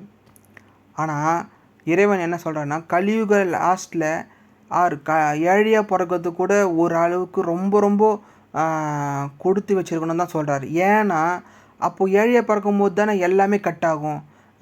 பணம் கட் ஆகும்போது நமக்கு என்ன பண்ணோம், பணம் கட்டாகும் எல்லாமே பணம் கட்டாகும்போது பாவங்களில் வீழ்கிறது கொஞ்சம் தவிர்ப்போம். கெட்ட பழக்கங்கள் வர்றது, கெட்ட சிந்தனைகள் வர்றது, அதெல்லாம் நமக்கு கட்டாகும். அந்த இறைவனை சொல்கிறாருன்னா, சங்கமயுகத்தில் ஏழையாக பிறந்தீங்களா கொஞ்சம் சந்தோஷமாக இருங்கன்னு சொல்கிறார். ஏன்னா அப்போ தான் அந்த ஏழைகள் வந்து நல்ல பாபாவை நினைப்பீங்க. அந்த வறுமையும் அந்த கொடுமையும் வந்து இறைவனுக்கு வந்து அந்த நினைவில் வந்து பரிசுத்தமாவீங்க. சீக்கிரமாக பரிசுத்தமாகி எரிச்சிடுவீங்க, அந்த பாவத்தை எரிச்சிடுவேன்னு இறைவன் சொல்கிறார். அப்போது ஏழையாக பிறக்கிறது கூட புண்ணியந்தான், ஒரு ஒரு ஒரு புண்ணியந்தான் இறைவன் சொல்கிறார். அது எப்போனா சங்கமயுக கடைசியில் பிறக்கிறது கூட ஒரு புண்ணியந்தான் சொல்கிறார். நம்ம அழகாக பிறக்கிறது, அறிவாக பிறக்கிறது, பணக்காரனாக பிறக்கிறது எல்லாமே நம்ம வந்து புண்ணிய காரியங்கள் தான் இறைவன் சொல்கிறார். அதே மாதிரி பாவ கர்மங்கள் கூட இருக்குது. சில பேர் வந்து துர்மரங்கள் சின்ன வயசுலேயே இறக்கிறது, சின்ன வயசுலேயே நோய்வாய்ப்படுறது, அந்த மாதிரிலாம் இருக்குது. அதுக்கு காரணம் நம்ம முன்ஜென்மத்தை செய்த பாவ கர்மங்கள் தான் சொல்கிறார். இதையும் இருக்குது, இன்பமும் இருக்குது, துக்கமும் இருக்குது அப்படின்னு சொல்கிறார். இந்த நடிப்பை பற்றி இறைவன் என்ன சொல்கிறார்னா, இது நிச்சயிக்கப்பட்ட நடிப்புன்னு சொல்கிறார். அப்படின்னா இது ஃபிக்ஸ்டு அப்படின்னு சொல்கிறார். இது வந்து நடந்தே தீரும்னு சொல்கிறார். ஒவ்வொரு ஆத்மாக்குள்ளேயும் இந்த நடிப்பு வந்து உள்ளே வந்து அடங்கி இருக்குன்னு சொல்கிறார். இது வந்து குழந்தைகளாகிய ஆத்மாவுக்கு மட்டும் கிடையாது, தந்தையான இறைவனுடைய ஆத்மா, இறைவன் வந்து ஆத்மாவை தானே இருக்கார், இறைவனுடைய ஆத்மாவுக்கும் இந்த நடிப்பு வந்து உள்ளே இருக்குன்னு சொல்கிறார். இறைவன் சொல்கிறாரு, எனக்கும் இந்த ட்ராமாவில் பங்கு இருக்குது, இந்த நாடகத்தில் பங்கு இருக்குன்னு சொல்கிறாரு. இந்த ட்ராமாவுடைய அற்புதம் என்னென்னா, ஒவ்வொரு கல்பத்திலையும் நம்ம நடித்த நடிப்பே தான் நடிக்கிறோமா. எவ்வளோ ஆச்சரியம் பாருங்கள். இப்போது ஒரு கொசு நம்மளை போகுதுன்னா, நம்ம பக்கத்தில் கிராஸ் பண்ணி போகுதுன்னா, அது 5-6 வருஷத்துக்கு முன்னாடியும் இதுதான், அந்த கொசு வந்து நம்ம பக்கத்தில் இதே மாதிரி போச்சு அப்படின்னு சொல்கிறார். மிக துல்லியமாக இந்த ட்ராமா, இந்த நாடகம் வந்து நிச்சயிக்கப்பட்டிருக்குன்னு இறைவன் சொல்கிறார். அப்படின்னா எந்த அளவுக்கு கரெக்டாக நடிச்சுட்டு போகிறோம் அப்படின்னு சொல்கிறார் பாருங்கள் இந்த நாடகத்தை பற்றி. இந்த நாடகத்தில் வந்து எல்லாருமே நடித்த நடிப்பு தான் திரும்ப நடிக்கிறோமா. அதாவது இப்போது நான் ஒரு உடல் பேர் தினேஷன் பிறக்கிறோன்னு வச்சுக்கோங்களேன். இந்த தினேஷ் தான் 5000 வருஷத்துக்கு கல்பத்துக்கு முன்னாடியும் இதே சங்கம யுகத்தில் இதே மாதிரி நம்ம வீடியோ போட்டு நான் உங்களாண்ட பேசுகிறேன் அப்படின்னு இறைவன் சொல்கிறாரு. இறைவன் சொல்கிறது 100% உண்மை, அது போய் சொல்ல மாட்டார். அப்போது அந்த அளவுக்கு இப்போ நீங்கள் இந்த வீடியோ பார்க்குறீங்கன்னா, இதே வீடியோ வந்து 5-6 வருஷத்துக்கு முன்னாடி நீங்கள் இதே டைமில் இதே செகண்டில் நீங்கள் பார்த்தீங்கன்னு இறைவன் சொல்கிறாரு. அப்போது அந்த அளவுக்கு துல்லியமான ஒரு நாடகம் வந்து ஒரு கட்டமைப்பு வந்து இந்த இடத்துல நடக்குதுன்னு சொல்கிறாரு. அப்போது வந்து அந்த அளவுக்கு துல்லியமான ஒரு நாடகம், பர்ஃபெக்டான நாடகம் வந்து நடக்குது இங்கே அப்படின்னு இறைவன் சொல்கிறார். இதில் வந்து இந்த நாடகம் வந்து எல்லா நன்மைக்கு தான் இறைவன் சொல்கிறார். இந்த நாடகம் வந்து நன்மையின் நாடகம் தான் சொல்கிறார். நன்மைக்கு தான், அனைத்து நன்மைக்கு தான் சொல்கிறாரு. வெடிகுண்டெல்லாம் போட்டு அணுகுண்டெல்லாம் போட்டு இறக்குறாங்களே இறைவா, இது எப்படி நல்லதாக இருக்க முடியும் அப்படின்னு சொல்கிறீங்க. இப்போது அந்த வெடிகுண்டெல்லாம் போட்டு அணுகுண்டெல்லாம் போட்டால் தான் சொர்க்கம் ஸ்தாபிக்க முடியும். சொர்க்கத்தில் இருக்கிறவனுக்கெல்லாம் வந்து சொர்க்கம் வந்து ஸ்டார்ட் ஆகும். அது மாதிரி நமக்கு நடக்கிற ஒவ்வொரு விஷயமும் நல்லதுக்கு தான் அப்படின்னு இறைவன் சொல்கிறார். இந்த ட்ராமா நல்லதுக்கு தான், இந்த நாடகம் வந்து நல்லதுக்கு தான் இறைவன் சொல்கிறார். அப்போது அந்த அளவுக்கு மிக துல்லியமான நாடகத்தை வந்து நீங்கள் வந்து நடிச்சுட்டு போகிறீங்கன்னு இறைவன் சொல்கிறாரு. ஒவ்வொரு கல்பத்துக்கும் நீங்கள் இதே ட்ராமா இதே மாதிரி நடிச்சுட்டு நீங்கள் போனீங்க, இனியும் இந்த ட்ராமா வந்து எல்லையற்ற நாடகம்னு இறைவன் சொல்கிறாரு. எல்லையற்ற நாடகம்னா இன்ஃபினிட்டி ட்ராமா. எல்லையே இல்லை. இந்த நாடகம் வந்து பல கோடி அளவுக்கு எல்லையே இல்லை தடவை நடிச்சுட்டு போயிட்டோம், இனியும் எல்லையில்லா தடவை நடிக்கணும், நடிப்போம் அப்படின்னு இறைவன் சொல்கிறார். இந்த ட்ராமாவுக்கு வந்து முடிவே இல்லைன்னு இறைவன் சொல்கிறார். தொடர்ந்து சுற்றிக்கிட்டே இருக்குமா இந்த சக்கரம் வந்து, இந்த கல்ப சக்கரன்னு இறைவன் சொல்கிறாரு. இந்த கல்ப சக்கரம் வந்து முடிவே இல்லைன்னு இறைவன் சொல்கிறார். ஒவ்வொரு சக்கரம், இந்த சக்கரம் வந்து எல்லை இல்லாத மடங்கு சுற்றிக்கிட்டே இருக்கும்னு சொல்கிறார். இந்த நம் இறைவன் வந்து என்ன சொல்கிறாருன்னா, இந்த ட்ராமாவுக்கு முடிவே இல்லை அப்படின்னு சொல்கிறார். ஒவ்வொரு டைமும் இது சுற்றிக்கிட்டே தான் இருக்கும். சொர்க்கம் நரகம், சொர்க்கம் நரகம், சொர்க்கம் நரகம்னு இதே தான் நம்ம சுற்றிட்டு இந்த வருவோம் அப்படின்னு இறைவன் சொல்கிறார். சரி, ஒவ்வொரு டைமும் இதே நடிக்கிறோன்னா எல்லாருமே வந்து நடித்த நடிப்பே தான் நடிக்கிறாங்களா? ஒவ்வொரு இதுவும் கேட்டிங்கன்னா ஆமான்றாரு.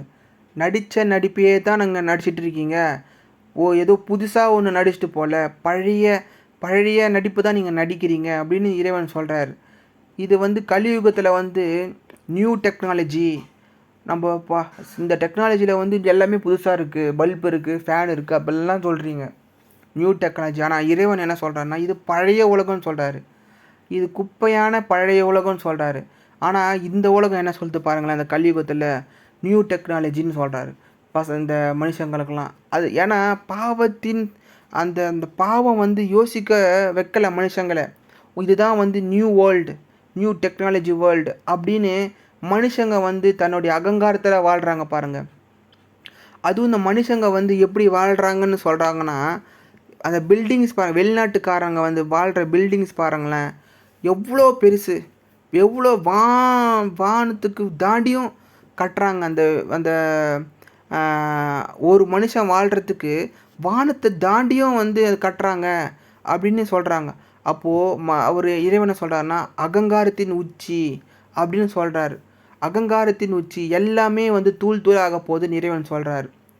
அவ்வளோ பெரிய வீடுகள் கட்டி என்ன பண்ண போகிறீங்க கலியுக லாஸ்ட்டில் அப்படின்னு இறைவன் சொல்கிறாரு.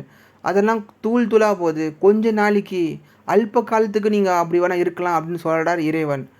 நீங்கள் எல்லையிடாத ஒரு 2500 வருஷம் மகிழ்ச்சி அப்படின்னா, இந்த கலியுக எல்லையில்லாத மகிழ்ச்சி நீங்கள் அனுபவிக்கணும்னு இறைவன் சொல்கிறார். அதெல்லாம் மகிழ்ச்சியே இல்லை. இந்த சொர்க்கத்தில் நீங்கள் வரணும், அதுக்கு ப்ராக்டிஸ் பண்ணுங்கள், அதுக்கு இந்த ராஜயோகா ப்ராக்டிஸ் பண்ணுங்கள், இதை கடைப்பிடிச்சி என்ன நினைங்க, என்ன நினச்சி நீங்கள் பரிசுத்தமாகுங்க அப்படின்னு இறைவன் சொல்கிறாரு. இப்போது எந்த ஒரு கோயில் நினைப்பு கோயிலோ அல்லது எந்தவித பக்தியின் மூலமாவோ பாவங்கள் அழியாது. அது வந்து பக்தியின் மூலமாக பாவங்கள் அழியுன்றது இறைவன் சொல்கிறாரு. பக்தியின் மூலமாக வந்து செய்த பாவங்கள் பக்தி பண்ணிங்க அப்படின்னு சொல்கிறாரு. சொல்கிறாரு. இந்த ஞானம் வந்து யாருக்கெல்லாம் புரியும் அப்படின்னு இறைவன் எப்படி சொல்கிறாருன்னா, இந்த துவாபர யுகத்திலிருந்து கலியுகம் முடியும் வர 63 ஜென்மம் ப்ளஸ் இந்த 21 ஜென்மம் மொத்தம் 84 பிறவிகள். அப்படி பார்த்தீங்கன்னா துவாபர யுகத்தில் இருந்து கலியுகம் வரைக்கும் நம்ம பக்தி பண்ணவங்களுக்கு மட்டும்தான் இந்த ஞானம் புரியும்னு இறைவன் சொல்கிறாரு. அதாவது 63 ஜென்மமாக நம்ம பக்தி பண்ணுறோம்ல, இறைவனுக்கு பூஜை பண்ணுறது, இறைவனுக்கு பக்தி பண்ணுறது, அப்படி நம்ம தானே வாழ்ந்துட்டு வந்திருக்கோம் துவாபரகத்துலேருந்து கலியுகம் முடிகிற வரைக்கும். அந்த 63 ஜென்மமாக நீங்கள் பண்ண பக்தியால் தான் இந்த ஞானமே உங்களுக்கு புரியும்னு சொல்கிறாரு. மற்ற யாருக்குமே இந்த ஞானம் புரியாதுன்னு இறைவன் சொல்கிறார். 63 ஜென்மங்கள் நம்ம பக்தி பண்ணி அதை முடித்தா மட்டும்தான் இந்த ஞானம் வந்து புரியும்னு இறைவன் சொல்கிறாரு. மிச்ச யாருக்கும் வந்து புரியாதுன்னு இறைவன் சொல்கிறாரு. சில பேர் வந்து கிறிஸ்துவ மதத்தில் இருக்கலாம், கிறிஸ்துவ மத ஆத்மா மத ஆத்மா வந்து கிறிஸ்துவ மதத்திலே தான் இருக்கும். இஸ்லாம் மத ஆத்மா இஸ்லாம் மதத்திலே தான் இருக்குன்னு இறைவன் எங்கேயுமே சொல்லலை. நம்மளுடைய எங்கே வேணால் இப்போ வந்து இஸ்லாம் மதத்தில் இப்போ நான் கிறிஸ்டினாக இருக்கேன்னா கிறிஸ்டினாக இருக்கிறேன் தான். ஆனால் இந்த ஞானம் கேட்டு டக்குன்னு நம்ம இந்த ஞானத்துக்கு வந்துடுவாங்க. இந்த ஞானத்துக்கு வந்து நம்ம ஆத்மா அழிவற்ற உடல், இது வந்து நம்ம தான் ராஜாராணியாக இருந்தோன்னு புரிஞ்சிப்பாங்க அப்படின்னு இறைவன் சொல்கிறார். நான் வந்து கிறிஸ்டினாக தான் இருந்தேன். இப்போ இந்த ஞானம் வந்து இப்போ வந்து இந்த ஞானம் எப்போ எனக்கு புரிஞ்சுதுன்னா 2020 புரிஞ்சுது. அதாவது இப்போ 2020 எனக்கு புரிஞ்சுது. அப்போ ஏன் இந்த வீடியோவில் நீ போடலை அப்படின்னு கேட்டிங்கன்னா, அப்போ வந்து எனக்கு இந்த ஞானம் சொல்கிற அளவுக்கும் எனக்கு தகுதி கிடையாது. அதனால் அந்த தகுதி இவ்வளோ பெரிய ஞானத்தை சொல்கிற அளவுக்கு எனக்கு ஒரு துளி தகுதி கூட இல்லை. ஸோ அதனால் வந்து எனக்கு புரிஞ்சுது, ஆனால் புரிஞ்சு சொல்ல முடியலை. நமக்கு அப்போ வந்து 20 வயசு பையன்தான் நான். அந்த 20 வயசு பையன் வந்து இந்த இவ்வளோ பெரிய ஞானத்தை சொன்னால் எனக்கே ஒரு மாதிரி ஒரு அருவருப்போ ஒரு தாழ்மை குணமோ எனக்கு வந்தது. அதனால் இந்த வீடியோஸ் போட வந்து எனக்கு மனசு வரல. நமக்கு அந்த அளவுக்கு தகுதி கிடையாது அப்படின்னு மனசுக்கு வரல. அப்போனா 2020 26 வரைக்கும் நீ யோகா பண்ணிய அப்படின்னு கேட்டால், ஒரு நாள் கூட நான் உண்மையாக சொல்கிறேன், ஒரு நாள் கூட நான் யோகா பண்ணவே இல்லை இது நாள் வரைக்கும். உண்மை தான். ஒரே ஒரு நாள் கூட 1 ஹவராக சிவபாபாவை நினச்சி பாவத்தை அழிச்சேன்னு நான் பொய் சொல்ல மாட்டேன். ஒரு நாள் கூட நான் நினைக்கல இறைவனை. ஒரு நாள் கூட நான் ஆத்மா சிவபாபா இறைவனாக இருக்கார், சிவபாபன் இறைவன் வந்து ஆத்மாவாக இருக்காரு நினச்சி ஒரு நாள் கூட 1 ஹவர் ஃபுல்லாக நான் வந்து யோகா பண்ணது கிடையாது இது நாள் வரைக்கும் நான் யோகா பண்ணவே இல்லை. ஆனால் இந்த ஞானம் தெரியும். இப்போது என்னோட 2026 இன்றைக்கி ஏன் இந்த வீடியோ போடுறேன்னா எனக்கே தெரியல. சரி போட்டுடலாம். இந்த ஞானம் வந்து நிறைய பேர் நம்ம வீடியோஸ் எதுனாவோ போடுறாங்க, நான் வீடியோஸ் போடுறேன். சரி இந்த ஞானத்தை பற்றியும் போட்டுடலாம் அப்படின்ட்டு தான் நான் போடுறேன். மற்றபடி இந்த ஞானம் இவ்வளோ பெரிய ஞானத்தை சொல்கிற அளவுக்கு எனக்கு சுத்தமாக தகுதி கிடையாது. அதுதான் எனக்கு வந்து இத்தனை நாள் வீடியோ போடாமல் நான் பேசாமல் இருந்ததுக்கு காரணம் வந்து இதுதான். சரி நம்ம இறைவனை பற்றி பேசலாம். இறைவனை பற்றி நம்ம பேசுவோம். இறைவன் பக்தியின் வழியில் என்ன சொல்கிறாங்கன்னா, பக்தியின் வழியை நம்ம பக்தி பண்ணும் போது பல இறைவனை வந்து பல வழிகளை வந்து நம்ம கும்பிட்றோம் இறைவனை. சில மதத்தில் வந்து இறைவன் கர்த்தரை வந்து கர்த்தர்னு கூப்பிட்றோம். சில மதத்தில் வந்து இறைவனை அல்லான்னு கூப்பிட்றோம். சில மதங்களில் வந்து இறைவனை ஜெகோவா அப்படின்னு கூப்பிட்றோம். ஆனால் இந்த இந்து மதத்தில் நம்ம இறைவனை எப்படி கூப்பிட்றோன்னா பல விதமான கூப்பிட்றோம். கிருஷ்ணர்னு கூப்பிட்றோம், அந்த மாதிரிலாம் ராமர்னு கூப்பிட்றோம். அது மாதிரி பல இதுவாக நம்ம கும்பிட்றோம், பல பேர்களை வச்சு கூப்பிட்றோம். ஆனால் இறைவன் என்ன சொல்கிறாருன்னா, என்னுடைய பெயர் சிவன், ஆத்மா வந்து நான் தான் ஆத்மாவின் தந்தைன்னு இறைவன் சொல்கிறார். நான் வந்து ஒருத்தந்தான், எனக்கு மீறி எந்த ஒரு ஆத்மாவும் இல்லை அப்படின்னு இறைவன் சொல்கிறார். இறைவன் வந்து நான் ஒரே ஒருத்தந்தான், நான் இறைவன் தான், நான் தான் ஒரே இறைவன், என்ன தான் கர்த்தர், இந்த அல்லா, இந்த மாதிரி பல பேர்களை வச்சு என்ன தான் கூப்பிட்றாங்க, என்ன ஒருத்தனை தான் கூப்பிட்றாங்க அப்படின்னு ஆத்மாக்குள்ள தந்தையும் சொல்கிறாரு, சிவபகவான் சொல்கிறார். இந்த சிவபகவான் என்ன பண்ணுவார் பார்த்தீங்கன்னா, சிவபகவான் எங்கே வசிக்கிறாருன்னு பார்த்தீங்கன்னா பரந்தாமம். இந்த பூமியெல்லாம் விட்டு 3 உலகங்கள் இருக்குது. 3 உலகங்கள் இருக்குது. ஒன்று இந்த கர்ம உலகம், அதாவது சாக்கார உலகம் சொல்கிறாங்க, இங்கே தான் கர்மாக்கள் நடக்கும். செயல் உலகம், இந்த செயல் உலகம் தான் பூமின்னு சொல்கிறாங்க எல்லாருமே. பூமி எர்த்து அது மாதிரி மனுஷங்க கூப்பிட்றாங்க. இந்த பூமி எர்த்தை விட்டு மேலே பார்த்திங்கன்னா சூட்சம உலகம் சொல்கிறாங்க. அதாவது ஒளி உடல் உலகம் சொல்கிறாங்க. அங்கே வந்து இப்போது உடம்புன்னு எடுத்துக்கிட்டிங்கன்னா ஆத்மா இருக்குது, உடல் இருக்குது, கூடவே ஒளி உடல்னு சொல்கிற ஒரு உடலும் இருக்குது உள்ள.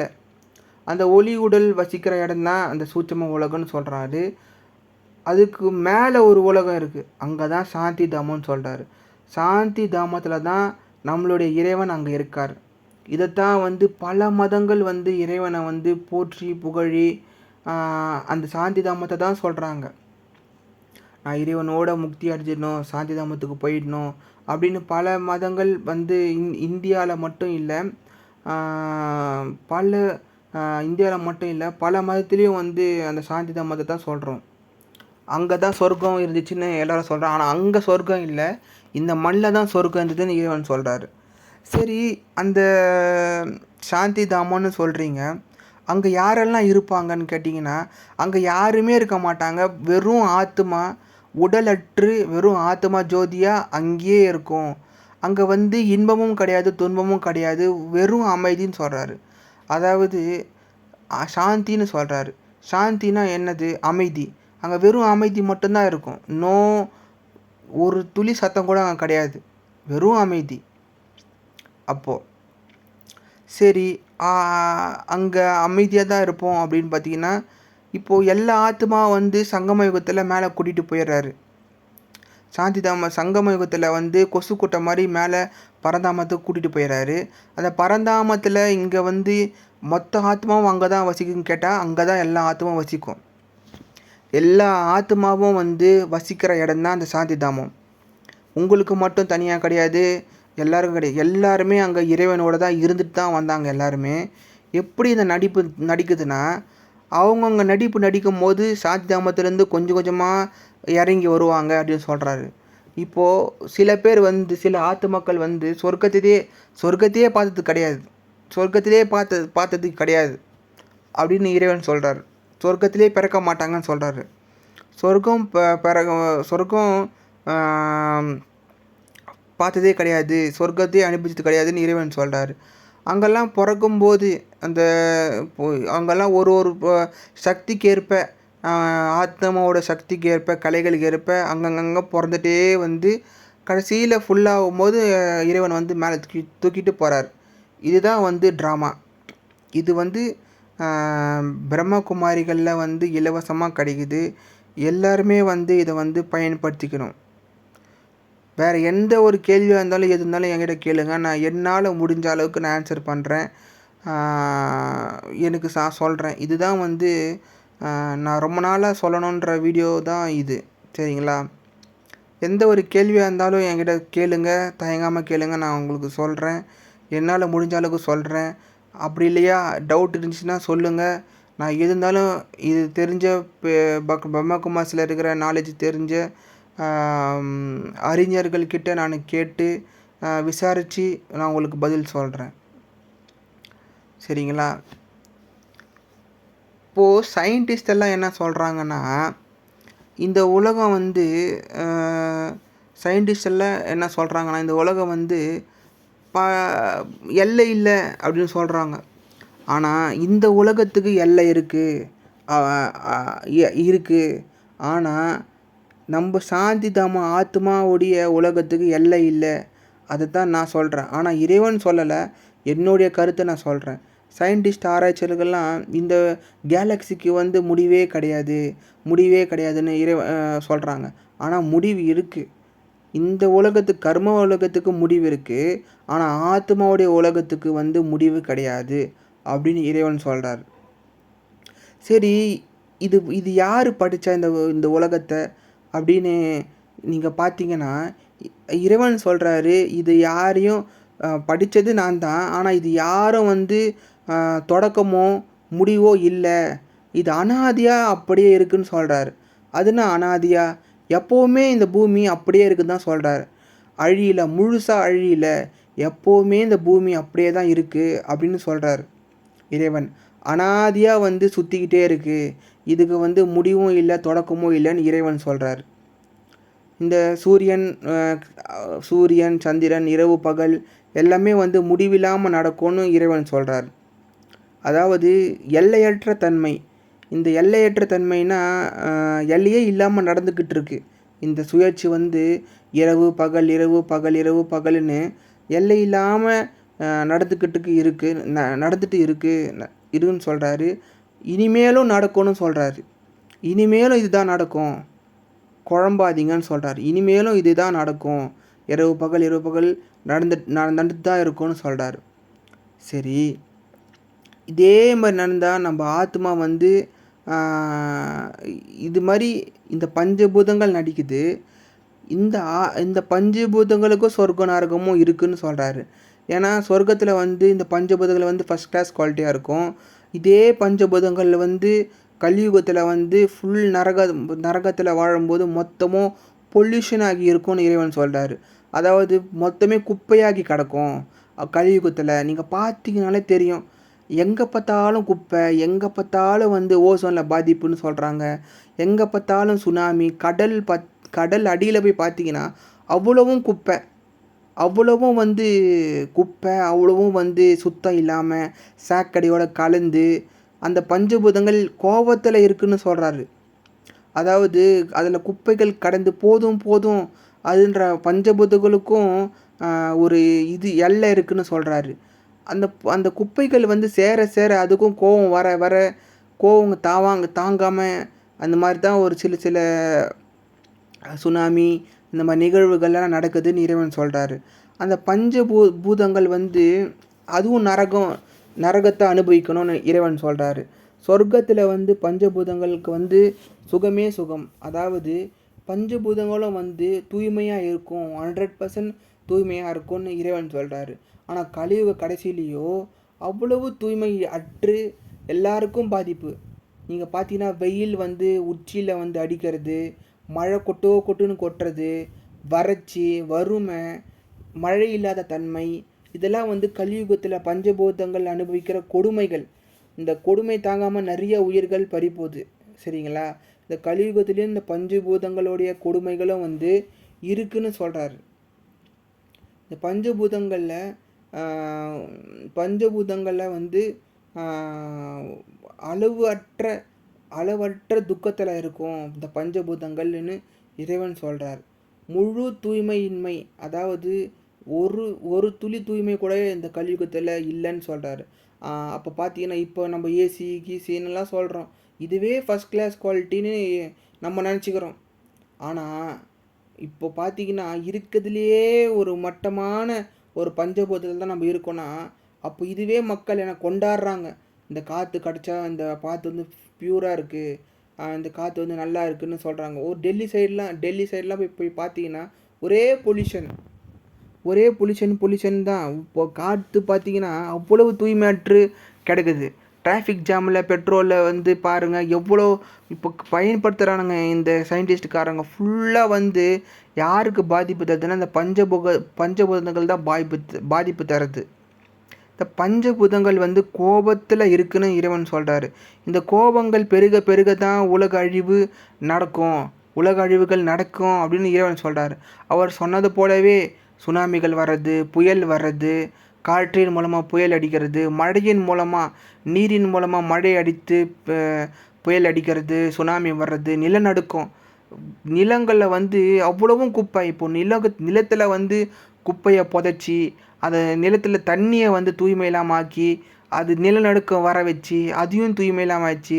கடல்லையும் வந்து சாக்கடை தண்ணி கலந்து அதையும் தூய்மை இல்லாமல் ஆக்கி அது பஞ்சபூதம் கோபம் மற்றும் வெறியில் இருந்து அதை மக்களுக்கே திருப்பி கொடுக்குது. இங்கே அதுக்கும் கர்மா தான். அது வந்து செஞ்ச பாவங்களை வந்து பஞ்சபூதங்கள் செஞ்ச பாவமும் பஞ்சபூதங்களாலே நமக்கு வந்து தண்டனை தருது. இப்போது பஞ்சபூதத்தை பற்றி பார்த்தாச்சு. தண்டனைகள்னா பற்றி பார்க்கலாம். இப்போ தண்டனைகள்னா இப்போ ஒழுங்காக இப்போது சங்கமயுகத்தில் சிவத்தந்தை வந்து பிரம்மாவோடல பேசும்போது சில பேர் இதை கேட்டு அமைதியாக ஸ்ட்ரிக்டாக ஃபாலோ பண்ணி கரெக்டாக 100% தூய்மை ஆகுவாங்க. சில பேர் கம்மியாக ஒரு 50% தூய்மை ஆவாங்க. அந்த மாதிரி தூய்மை ஆவாங்க. சில பேர் இந்த ஞானத்தை கேட்டும் கேட்காம பண்ணாமல், சில பேர்லாம் கேட்டும் கேட்காம பண்ணாமலாம் எப்படி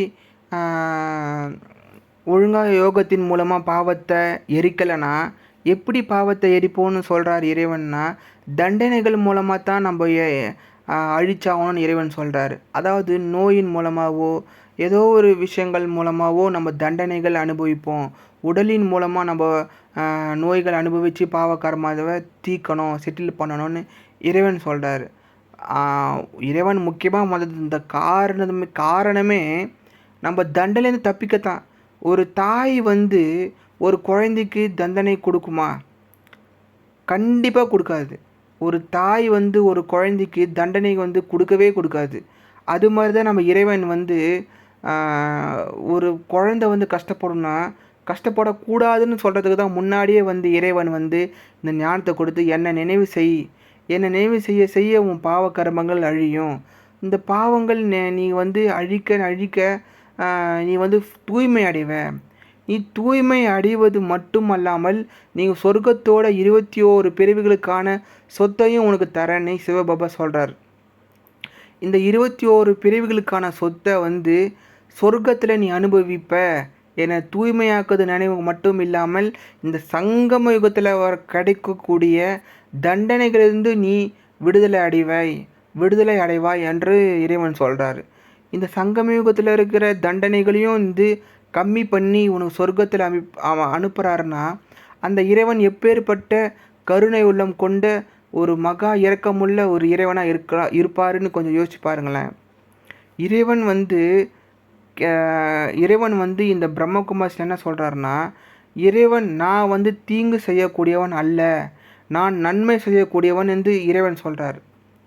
இறைவன் வந்து நான் எந்த ஒரு குழந்தைக்கும் நான் வந்து தீங்கு செய்யலை அப்படின்னு இறைவன் சொல்கிறார். நான் வந்து நல்லது மட்டுமே செய்யக்கூடியவன் அப்படின்னு இறைவன் சொல்கிறாரு. நான் நல்லது மட்டுமே வழிகாட்டக்கூடியவன்னு இறைவன் உறக்க சொல்கிறார். நான் தப்பு செய்யக்கூடிய தீங்கு செய்யக்கூடிய தேவன் கிடையாது. நான் அதாவது இறைவன் சிவபாபா ஆகட்டும், இந்த ஆத்மாவுடைய தந்தையாகட்டும், தண்டனை விட்டுருங்க. தீங்கு செய்யக்கூடியவன் நான் யாருக்கும் தீங்கு செய்யக்கூடியவன் கிடையாது. அப்படி உங்களுக்கு தீங்கு வருதுன்னா அது உங்களுடைய பாவ கர்மம் அப்படின்னு இறைவன் சொல்கிறாரு. உங்களுடைய பாவங்களுக்காக நீங்கள் தண்டனை அனுபவிக்கிறேன்னு இறைவன் சொல்கிறாரு. உங்கள் பாவங்களுக்கான தண்டனையை மட்டும்தான் நீங்கள் அனுபவிக்கிறீங்கன்னு அப்படின்னு இறைவன் சொல்கிறாரு. உங்களுடைய அப்பா அம்மா செஞ்ச பாவமோ இல்லது மற்றவங்க செஞ்ச பாவமோ அதை வந்து நீங்கள் அனுபவிக்க மாட்டீங்க. நீங்கள் என்ன செயல் செஞ்சீங்களோ அந்த தண்டனையை மட்டும்தான் நீங்கள் அனுபவிப்பீங்கன்னு இறைவன் சொல்கிறார். இது வந்து ஒரு அப்பா அம்மா செஞ்ச புண்ணியத்தால் பாவத்தால் தான் நீ இப்படி ஆயிட்ட, அப்பா அம்மா தான் உங்களுக்கு இப்படி ஒரு இதுவை கொடுத்துட்டாரு, அப்பா அம்மா தான் காரணம் இந்த கர்மா அப்படிலாம் சொல்கிறாங்க. ஆனால் இறைவன் வந்து அப்படி சொல்லலை. இறைவன் என்ன சொல்கிறாருன்னா, உங்களுடைய செயல் உங்களுக்கானது மட்டும்தான், மற்ற யாருக்கும் அந்த கர்மா வந்து ஷேர் ஆகாது. வேணா நீங்கள் பாவ கர்மங்கள் அனுபவிக்கும் போது அவங்க ஒரு கருவியாக தான் இருப்பாங்களே தவிர அது உங்களுடைய செயல்தான் சொல்கிறாரு இறைவன். இப்போது ரோட்டில் போகிறீங்கன்னா ஒரு 1000 ரூபாய் நீங்கள் கிடச்சிச்சின்னு வச்சுக்கிங்களேன். அந்த 1000 ரூபாய் வந்து கிடைக்குதுன்னா அது உங்கள் புண்ணியத்தோட பலன். நீங்கள் எங்கேயோ ஒரு இடத்துல வந்து 1000 ரூபாய் நீங்கள் கொடுத்துருக்கணும். அந்த 1000 ரூபாய் கொடுக்குதுன்னா அது எப்படியோ உங்கள் 1000 ரூபாய் வந்து தேடி வந்துடுச்சு. அந்த அந்த 1000 ரூபாய் வந்து கையில் மாட்டுச்சுன்னா நீங்கள் யாருக்கோ புண்ணியம் பண்ணியிருக்கணும், அந்த 1000 ரூபாய் உங்களுக்கு கிடச்சிருக்கணும் அப்படின்னு இறைவன் சொல்கிறார். நான் எக்ஸாம்பிளுக்கு சொல்கிறேன். அதே மாதிரி ஏதோ ஒரு பாவ கர்மா செஞ்சிட்டிங்கன்னா அது கண்டிப்பாக அது உங்களுடைய கர்மா தான், உங்களுடைய பாவ கர்மா தான் இறைவன் சொல்கிறாரு. வேறு யாரோடைய சம்மந்தமும் இல்லைன்னு சொல்கிறாரு. உங்களுடைய கர்மா உங்களது தான், மற்ற யாருக்கும் சாராதுன்னு சொல்கிறாரு. நீங்கள் பாவம் பண்ணுறீங்கன்னா பாவம் உங்களுக்கான சொந்தம், நீங்கள் புண்ணியம் பண்ணுறீங்கன்னா புண்ணியம் வந்து உங்களுக்கு மட்டும்தான் சொந்தம்னு இறைவன் சொல்கிறார். சரி, நல்லதோ கெட்டதோ அது உங்களது மட்டும்தான். நம்ம அப்பா அம்மா பாவமோ இல்லை வேறு யாரோட பாவமோ கிடையாது, வேறோட புண்ணியமும் கிடையாது. புண்ணியத்தை அனுபவிக்கிறீங்கன்னா உங்கள் அப்பா அம்மா செஞ்ச புண்ணியம். அதனால தான் ஒரு நல்ல பணக்கார வீட்டில் பிறந்துட்ட, நல்ல புத்தி உள்ள மனுஷனாக ஆகிட்ட, நல்ல பணக்காரனாக நல்ல அழகாக உள்ளவனாக வசதி வாய்ப்பாக இருக்கிற அப்படின்னு சொல்கிறாங்க. அப்பா அம்மா செஞ்ச புண்ணியம் கிடையாது. அந்த புண்ணியமாக வந்து நீங்கள் பண்ணது தான். அந்த புண்ணியமாக வந்து நீங்கள் பண்ண ஒரு புண்ணிய செயலுக்கு கூட ஒரு பலன்தான் அந்த பணக்கார வீடு, அழகாக பிறக்கிறது, அந்த மாதிரியெல்லாம் ஒரு பலன்தான் நீங்கள் அனுபவிக்கிறது, ஃபேமஸான ஒரு இடத்துல பிறக்கிறது, அந்த மாதிரிலாம். சரி, அந்த கர்மா வந்து இப்படிலாம் இருக்குது. சரி, ஒரு ஒரு இப்போது நம்ம நம்ம ஒரு சிங்கர் வீட்டில் பிறக்கறாங்கன்னா சரி, அப்படி கூட வேணாம். ஒரு பக்தியிலேயே நம்ம ஊறி கிடக்கிறோன்னா, கர்மா பற்றி சொல்கிற பாருங்களேன். ஒரு பக்தியிலேயே நீங்கள் ஊறி கிடக்கிறோன்னா, வழிபாட்டில் எந்த ஒரு கடவுளை நம்ம வழிபடுறோமோ வச்சுக்கோங்களேன். இப்போ கிறிஸ்துவ வீட்டில் வழிபடுறோன்னா, நல்ல பக்தி பண்ணுற இடத்துலே தான் போய் மீண்டும் பிறப்புறீங்க. பக்தி நம்ம வந்து பண்ணுறோன்னா, இறைவனே நினச்சி நம்ம வாழ்கிறோன்னா, அடுத்த ஜென்மத்தில் வந்து எங்கே பிறப்பீங்கன்னா, பக்தி செய்கிற குடும்பத்தில் தான் பிறப்பீங்கன்னு இறைவன் சொல்கிறாரு. அதே மாதிரி பக்தி செய்கிற ஒரு இடத்துல போய் தான் பிறப்பீங்கன்னு இறைவன் சொல்கிறாரு. அதே மாதிரி ஒரு பாட்டு பாடுற குடும்பத்தில், ஒரு பாட்டு பாடுற ஒரு இசை குடும்பத்தில் நீங்கள் இருக்கிறீங்கன்னா, அதே கர்மா வச்சு நீங்கள் அடுத்த ஜென்மத்திலையும் வந்து இசை குடும்பத்தில் ஒரு பேக்ரவுண்ட் சார்ந்த ஒரு இடத்துல தான் பிறப்பீங்கன்னு இறைவன் சொல்கிறாரு. அதே மாதிரி இப்போ ஒரு இராணுவ வீரராக இருக்கிறீங்க வச்சுக்கிங்களேன்.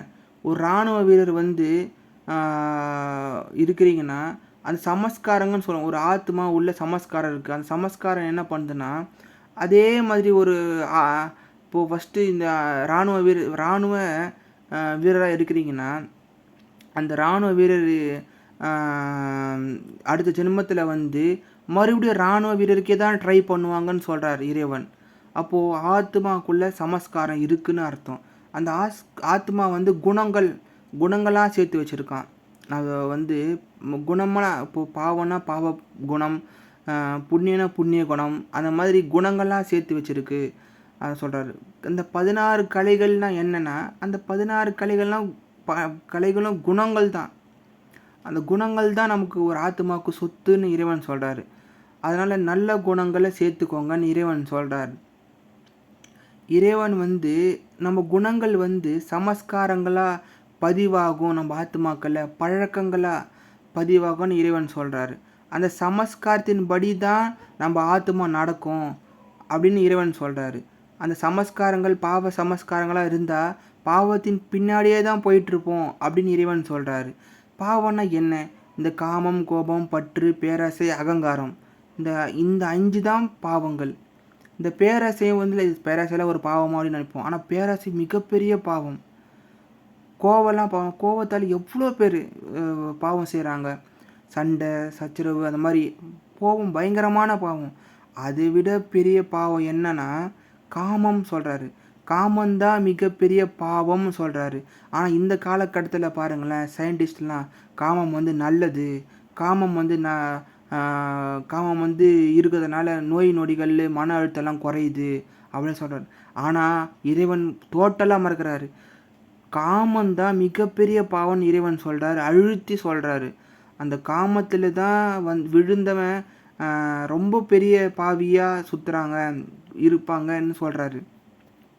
அந்த காமம் வந்து நம்ம திரும்ப ஒரு மிகப்பெரிய பாவத்துக்கு நம்ம சொல்ல வைக்கணும்னு இறைவன் சொல்கிறாரு. காமத்தை அழிக்கணும், அதை தூய்மை அடிக்கணும் மட்டுமே நீங்கள் எய்ம் வைங்கன்னு இறைவன் சொல்கிறாரு. ஏன்னா 2500 வருடங்களாக நம்ம உடல் நினச்சி காமத்திலே விழுந்து கடந்தோன்னு இறைவன் சொல்கிறாரு. அதை தூய்மையாக்கணும்னா எப்பேற்பட்ட ஒரு உழைப்பை நம்ம கொடுக்கணும். இந்த சங்கம யுகத்தில் நீங்கள் கொஞ்சம் யோசிச்சுக்கோங்களேன்.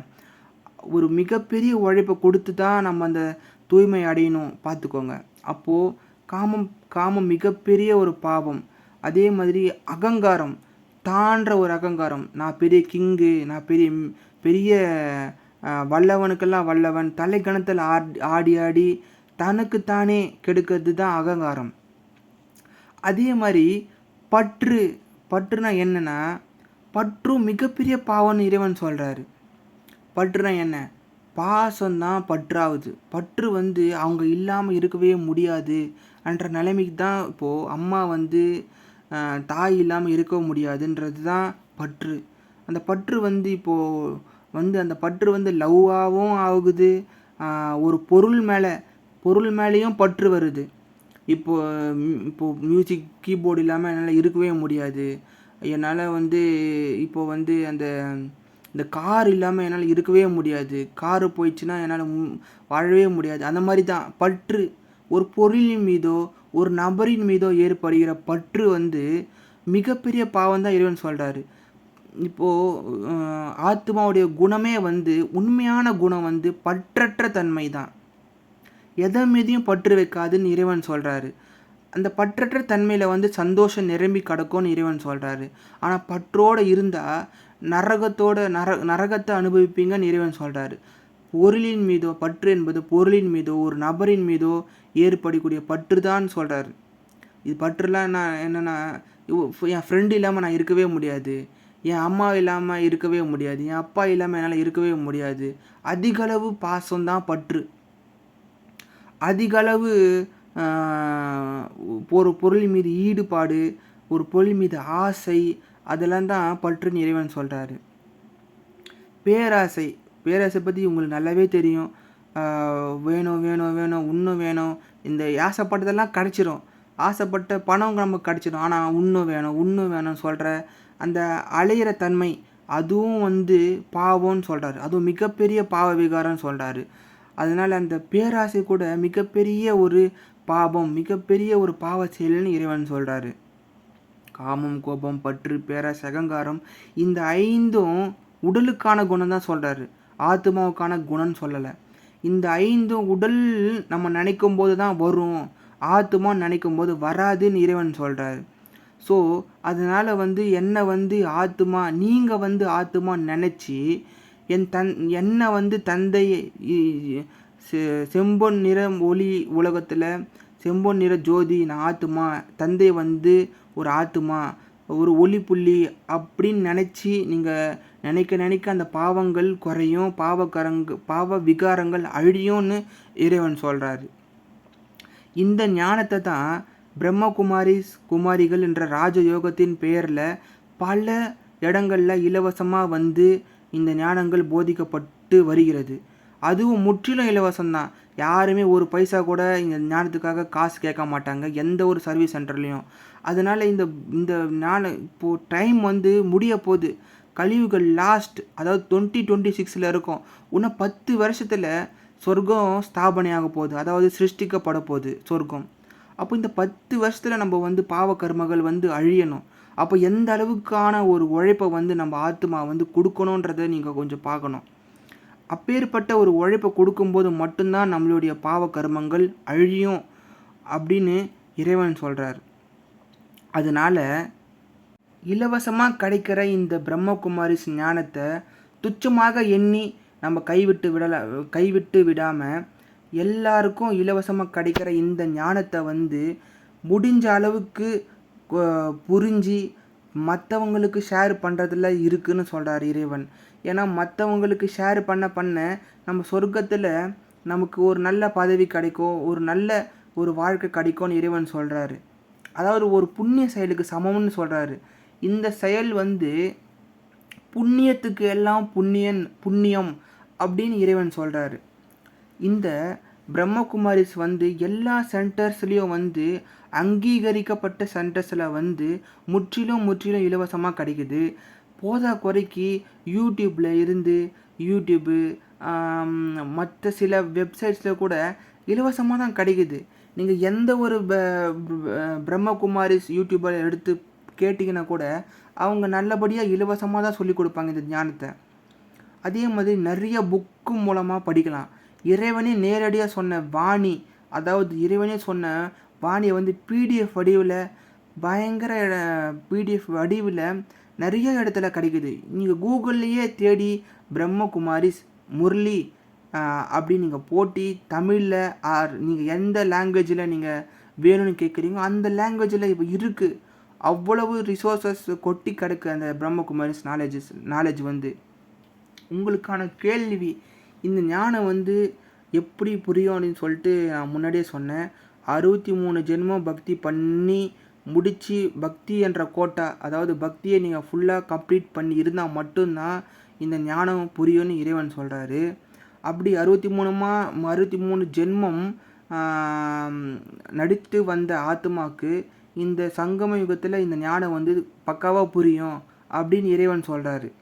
அது பக்காவாக புரியுது மட்டும் இல்லாமல் அது கரெக்டாக ஒழுக்கமாக அந்த யோகா பண்ணி அதே சொர்க்கத்தில் டக்குன்னு வந்துடுவாங்கன்னு இறைவன் சொல்கிறாரு.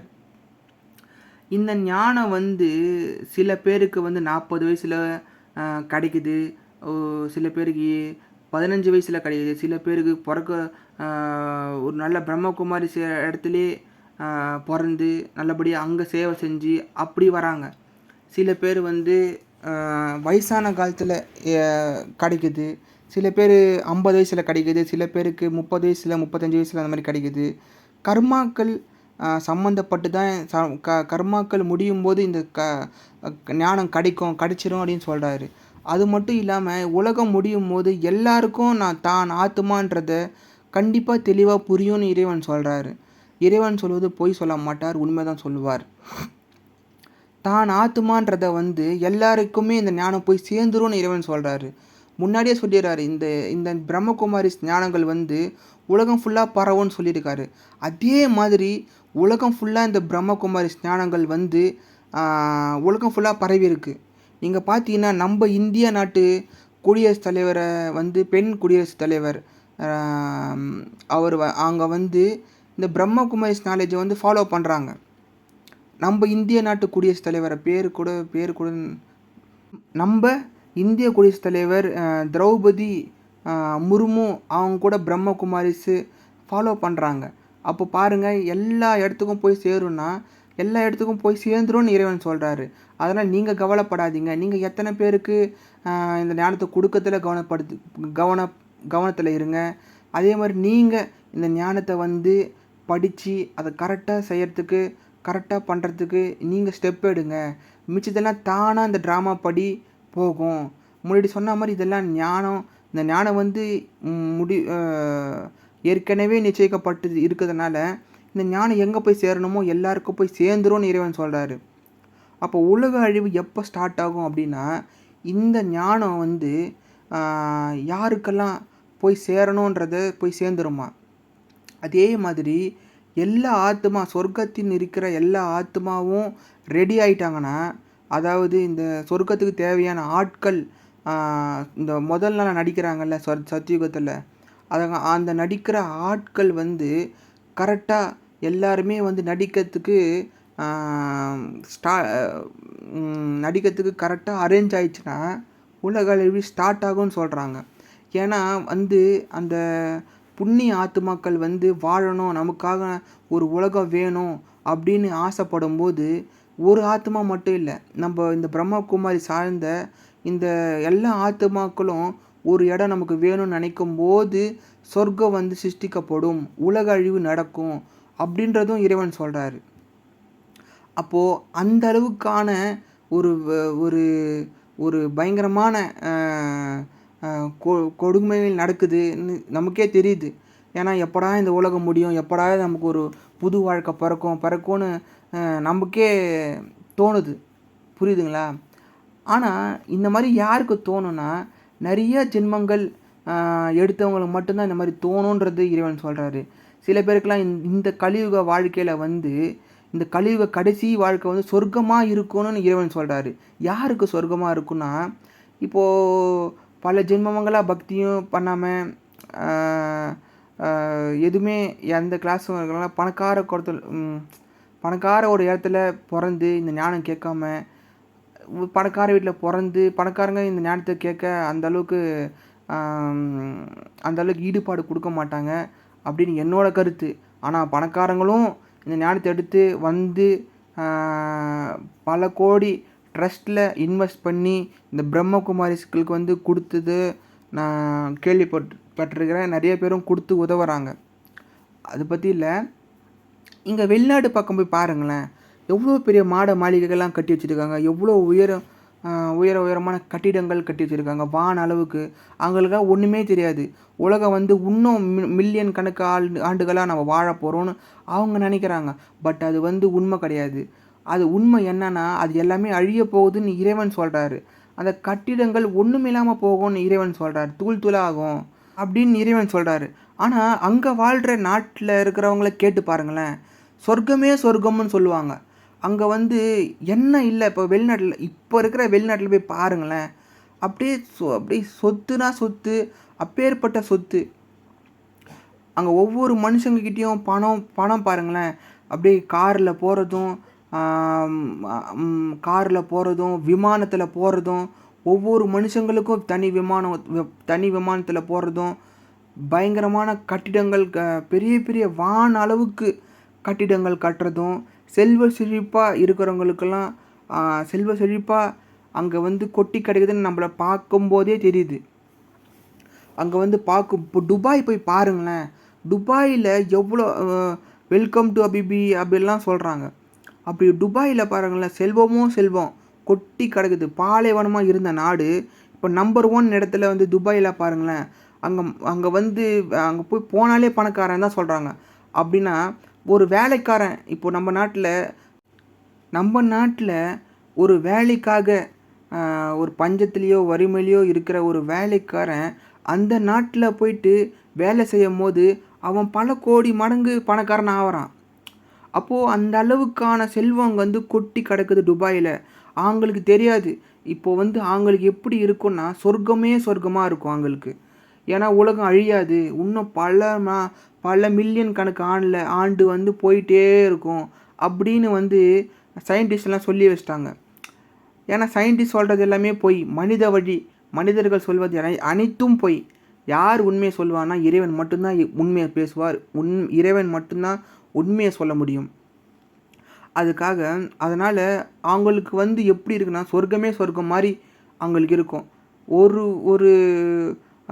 பார்த்தீங்கன்னா 5 ஸ்டார் ஹோட்டலு சாப்பிட்ற உணவுகள் வந்து அவ்வளோ காஸ்ட்லி, உடுத்துகிற உடைகள் வந்து அவ்வளோ காஸ்ட்லி, அவங்களுடைய ஆடைகள்லேருந்து ஷூ பாருங்களேன் அவ்வளவும் காஸ்ட்லி, பிரம்மாண்டமான கார்கள், பிரம்மாண்டமான பைக்கு, பிரம்மாண்டமான இப்போ ஜப்பான் போய் பாருங்களேன் என்ன மாதிரி பிரம்மாண்டம் பாருங்களேன். ஒவ்வொரு அசைவுலேருந்து பிரம்மாண்டம் இருக்கும் அந்த நாட்டில். அவ்வளவு துல்லியமான அந்த நாட்டில் வந்து செல்வ செழிப்பு கொட்டிக்கடை. ஜப்பான் சைனாலாம் போய் பாருங்களேன், அப்படி ஒரு செல்வ செழிப்பு. அவங்கெல்லாம் என்ன நினைக்கிறாங்கன்னா இந்த உலகம் வந்து எப்போவுமே இருக்கும், இதே மாதிரி தான் இருக்கும்னு நினைக்கிறாங்க. ஆனால் அது கிடையாதுன்னு இறைவன் சொல்கிறாரு. அதெல்லாம் எப்படி அழியும்னா அணு ஆயுதங்கள் போட்டு அழியும் அப்படின்னு இறைவன் சொல்கிறாரு. அதனால் எல்லா நாட்டுலேயும் அணு ஆயுதம் போட்டுப்பாங்களான்னு கிடையாது. இந்தியாவில் அணு ஆயுதத்தில் போட மாட்டாங்கன்னு இறைவன் சொல்கிறாரு, வாக்குறுதி கொடுக்குறாரு. இந்தியா மீது அணு ஆயுதம் விழாது, மற்றொரு நாடு அணு ஆயுதம் போட்டு அழியாதுன்னு இறைவன் வாக்குறுதி கொடுக்குறாரு. அதனால் நம்ம பயப்பட தேவையில்லை. இந்தியா மேலே அணு ஆயுதம் போட்டுருவாங்களோன்னு பயப்பட தேவையே கிடையாது. இந்தியா மீது எந்த ஒரு அணு ஆயுதம் விழாதுன்னு இறைவன் வாக்குறுதி கொடுத்துருக்காரு.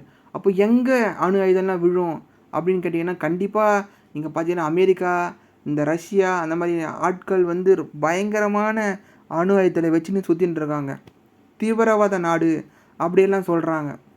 அப்போது அங்கே மிக பேரழிவு நடக்கும். அந்த பெரிய பெரிய வான் உயர கட்டிடங்கள்லாம் தூள் ஆகும்னு சொல்கிறாரு. அப்போது அங்கே வந்து பல மில்லியன் கணக்கான ஆத்துமாக்கள் வந்து இறப்பாங்க. அந்த ஆத்துமா இறந்த உடனே உடலை விட்டு வெளியே வரும்போது எங்கே போகிறதுன்னு தெரியாமல் நம்ம செத்துட்டோம், நம்ம வந்து இறந்துட்டோன்னு கூட தெரியாதான் அந்த ஆத்துமா. அப்போது ஆத்துமா தான் பேயாக தான் அலைவாங்க எல்லா இடத்துலையும். ஒரு உடலுக்காக ஏங்கி ஏதோ ஒரு உடலை பூந்துப்பாங்க. அது மாதிரிலாம் பல கொடுமைகள் நடக்கும்னு இறைவன் சொல்கிறாரு. அப்போது ஆத்மாவுடைய தந்தை மேலேருந்து வந்து எல்லா ஆத்மாவும் கொசு கூட்டமாக இருக்கும். கொசு கூட்டம் மாதிரினா இப்போ கொசு கூட்டம் பாருங்களேன், எல்லாம் கும்பலாக அப்படியே ஃபுல்லாக கூட்டமாக இருக்குதுல்ல, அதே மாதிரி நம்ம ஆத்மா வந்து உடல் இல்லாமல் ஒரு கூட்டமாக இருக்கும்னு சொல்கிறாரு. ஒரே கூட்டமாக நம்ம கொசு கூட்டமாக எல்லா ஆத்மாவும் அழிச்சிட்டு போவேன், எங்கே நம்ம சாந்தி தாமத்துக்கு அழிச்சிட்டு போவான்னு இறைவன் சொல்கிறாரு. ஓகே, இதுதான் இந்த பிரம்மகுமாரி ஞானம் பற்றி நான் தெரிஞ்சது படித்ததை பற்றி நான் சொல்கிறேன். அதுக்காக எனக்கு எந்த தப்பாக பேசினா என்னை மன்னிச்சிடுங்க. ஏதாச்சும் தப்பாக பேசினா என்னை மன்னிச்சிடுங்க. யார் மனசை காயப்படுத்தினாலும் என்னை மன்னிச்சிடுங்க. ஏன்னா இந்த ஞானம் நான் கற்றுக்கும் போது நான் வந்து மிகப்பெரிய சிவபக்தன். ஏன்னா நானே நிறைய பேருக்கு சண்டை போட்டிருக்கிறேன். இந்த ஞானம் கற்றுக்கும் போது எனக்கே பிடிக்கல. நீங்கள் போய் சொல்கிறீங்க, நீங்கள் வாக்குவாதம் பண்ணுறீங்க, அந்த மாதிரிலாம் நானே சண்டை போட்டிருக்கிறேன். எனக்கே அந்த உண்மையெல்லாம் ஏற்றுக்க முடியல. உண்மை கசக்கிற தன்மை எனக்கும் இருந்துச்சு, பிடிக்கல, அது மாதிரிலாம் நிறைய இருந்தது. ஆனால் போக போக போக போக இந்த ஞானம் கற்றுக்க எனக்கு எல்லாமே இந்த ஆன்சர் கிடச்சிது. எல்லாமே உண்மை தான். நம்ம சிவபக்தன் சிவன் சொல்கிறாங்கன்னா சிவபக்தன் தான், நான் அதில் எந்த மாற்றமும் இல்லை. நான் இந்த சிவபக்தன் வந்து இப்படி தான் கும்பிடணும், ஆத்மாவை வந்து இப்படி தான் ஆத்மாவை கும்பிடணுன்றது பயங்கரமாக சண்டை போட்டேன். எனக்கே பிடிக்கல. பிரம்மகுமாரிஸ் யூடியூப்பில் பார்த்தா கமெண்டில் தப்பாக பேசுறது அந்த மாதிரிலாம் நானே பேசி நிறைய சண்டை போட்டிருக்கிறேன். அதனால் வந்து இந்த ஞானம் வந்து டக்குன்னு புரியாது. போக போக போக போக போக பார்த்து ரிப்பீட்டடாக பார்க்க தான் புரியும். இந்த வீடியோ வந்து கடைசி வரைக்கும் நீங்கள் பார்க்க மாட்டீங்க. அப்படி கடைசி வரைக்கும் பார்க்குறவங்க தான் இந்த தேவதையில் வருவாங்கன்னு எனக்கு நம்பிக்கை இருக்குது. ஏன்னா இந்த வீடியோ வந்து யாருமே முழுசாக பார்க்க மாட்டாங்க எனக்கு தெரிஞ்சு. இந்த வீடியோ வந்து சில பேருக்கு தான் இந்த பார்க்கணும் ஏதோ ஒரு உண்மை இருக்குது போல இருக்குதுன்னு பார்க்க தான் இந்த ஆர்வத்தை தூண்ட தான் இந்த நாலேஜுக்குள்ளே வருவாங்க. ஏன்னா இறைவன் சொல்கிறது என்ன சொல்லிட்டாருன்னா 63 பக்தி பண்ணவங்க மட்டும்தான் இந்த ஞானம் புரியணும்னு சொல்லியிருக்காரு. அதன்படி தான் இந்த ஞானம் வந்து எல்லாருமே கேட்க மாட்டாங்க. யார் தேவதைகள் தர்மத்தில் இருந்தாங்களோ அவங்களுக்கு தான் இந்த 63 ஜென்மம் பாட் நடித்தவங்களுக்கு மட்டும்தான் இது புரியும். அதில் வந்து ஏதோ ஒரு உண்மை இருக்குதுன்னு அதிலேயே உள்ள ஊறி தான் ஒவ்வொரு தேடுதலாக தேடும் போது தான் இந்த ஞானம் வந்து கேட்டு புரிஞ்சு பார்க்கான்னு இறைவன் சொல்கிறாரு. அது மட்டும் இல்லாமல் எல்லாருக்கும் இந்த உலகத்தில் இருக்கிறவங்க தான் ஆத்மான்ற ஒரு நிலைமைக்கு வந்துடுவாங்க அப்படின்னு இறைவன் சொல்கிறார். தான் ஆத்மா தான், நம்ம நடிக்கிறோம், ட்ராமாவில் நடிக்கிறோம் அப்படின்னு இறைவன் வந்து கடைசி காலகட்டத்தில் எல்லாருக்குமே புரிஞ்சு போய் சேர்ந்துரும்னு இறைவன் சொல்கிறாரு. அதனால் நீங்கள் வந்து பயப்படாதீங்கன்னு சொல்கிறாரு. நம்ம வேலை என்ன? நம்ம வந்து கரெக்டாக யோகா பண்ணி கரெக்டாக அந்த பாவகர்மங்கள் அழித்து நம்ம ஆத்மா தூய்மைப்படுத்தல நம்ம கவனிச்சிக்கணும் அப்படின்னு இறைவன் சொல்கிறாரு. அவ்வளோதான். இதுதான் இந்த பிரம்மகுமாரிஸோட ஞானத்தோட ஒரு பகுதி மட்டும்தான். இந்த ஞானத்தில் எவ்வளவோ உண்மைகள் மற்றும் ரகசியங்கள் இதெல்லாம் வந்து ஒரு புரிகிற அளவுக்கு, மக்களுக்கு புரிகிற அளவுக்கு எளிமையாக எவ்வளவு எளிமையாக சொல்ல முடியுமோ அவ்வளோ எளிமையாக இறைவன் வந்து சொல்லி வச்சுருக்காரு. அந்த ஞானம் நம்ம வந்து பொறுமையாக கேட்க மட்டும்தான் நமக்கு புரியும். அதனால் டக்குன்னு புரியல அப்படின்னு சொல்லிட்டு போயிடாதீங்க. எனக்கே வந்து இந்த ஞானம் புரிய ஒரு 6 மாத காலகட்டங்கள் முழுசாக 6 மாதத்துலேருந்து 1 வருஷம் வரைக்கும் இந்த ஞானம் டக்குன்னு கொஞ்சமாக ஆன்சர் கிடைக்க தான் முழுசாக புரிஞ்சுது. அன்றது தான் உண்மை. டக்குன்னு ஒரே நாளில் புரிஞ்சிச்சு, டக்குன்னு 3 நாளில் புரிஞ்சிச்சு, டக்குன்னு ஒரே வாரத்தில் புரிஞ்சிச்சு அப்படிலாம் இல்லை. கொஞ்சம் பொறுமையாக தான் எனக்கும் புரிஞ்சு இந்த ஞானத்தை விட்டு போவேன், மறுபடியும் இந்த ஞானத்துக்குள்ளே வருவேன். இந்த மாதிரிலாம் நடந்தது. ஒரு ஒரு ஒரு ஒரு 3 மாதத்தில் இந்த ஞானத்திலேயே மூழ்கி இருந்தேன்னு வச்சுக்கோங்களேன். அப்புறம் இந்த ஞானத்தை விட்டு வெளியே போயிட்டு மறுபடியும் பக்தி பக்கமே நான் போனேன். அதுக்கப்புறம் பக்தியெல்லாம் போகி பிடிக்கல, மறுபடியும் இந்த ஞானத்துக்குள்ளே வந்தேன், மறுபடியும் இந்த ஞானத்தை விட்டு போனேன். இது மாதிரி போகிறது வர்றது அந்த மாதிரிலாம் நடக்கும். என்ன நடந்தாலும் உண்மை வந்து மாறாதில்ல. கடைசியில் என்ன உண்மை இருக்குன்னு நமக்கு தெரிஞ்சிடும். அதனால் கடவுள் இப்படி தான் இருக்கார், நம்ம கடவுள் வந்து இந்த ரூபத்தில் தான் நம்ம வந்து கூப்பிடணும், இந்த ரூபத்தில் தான் நம்ம நினைக்கணும்னு இறைவன் சொல்லியிருக்காரு. அதனால் ஆத்மானு நம்ம உணர்ந்து, நாம் ஒரு ஆத்மானு நம்ம உணர்ந்து சிவ தந்தையை மன்மன பவன் சொல்கிறாங்க அந்த மந்திரம்.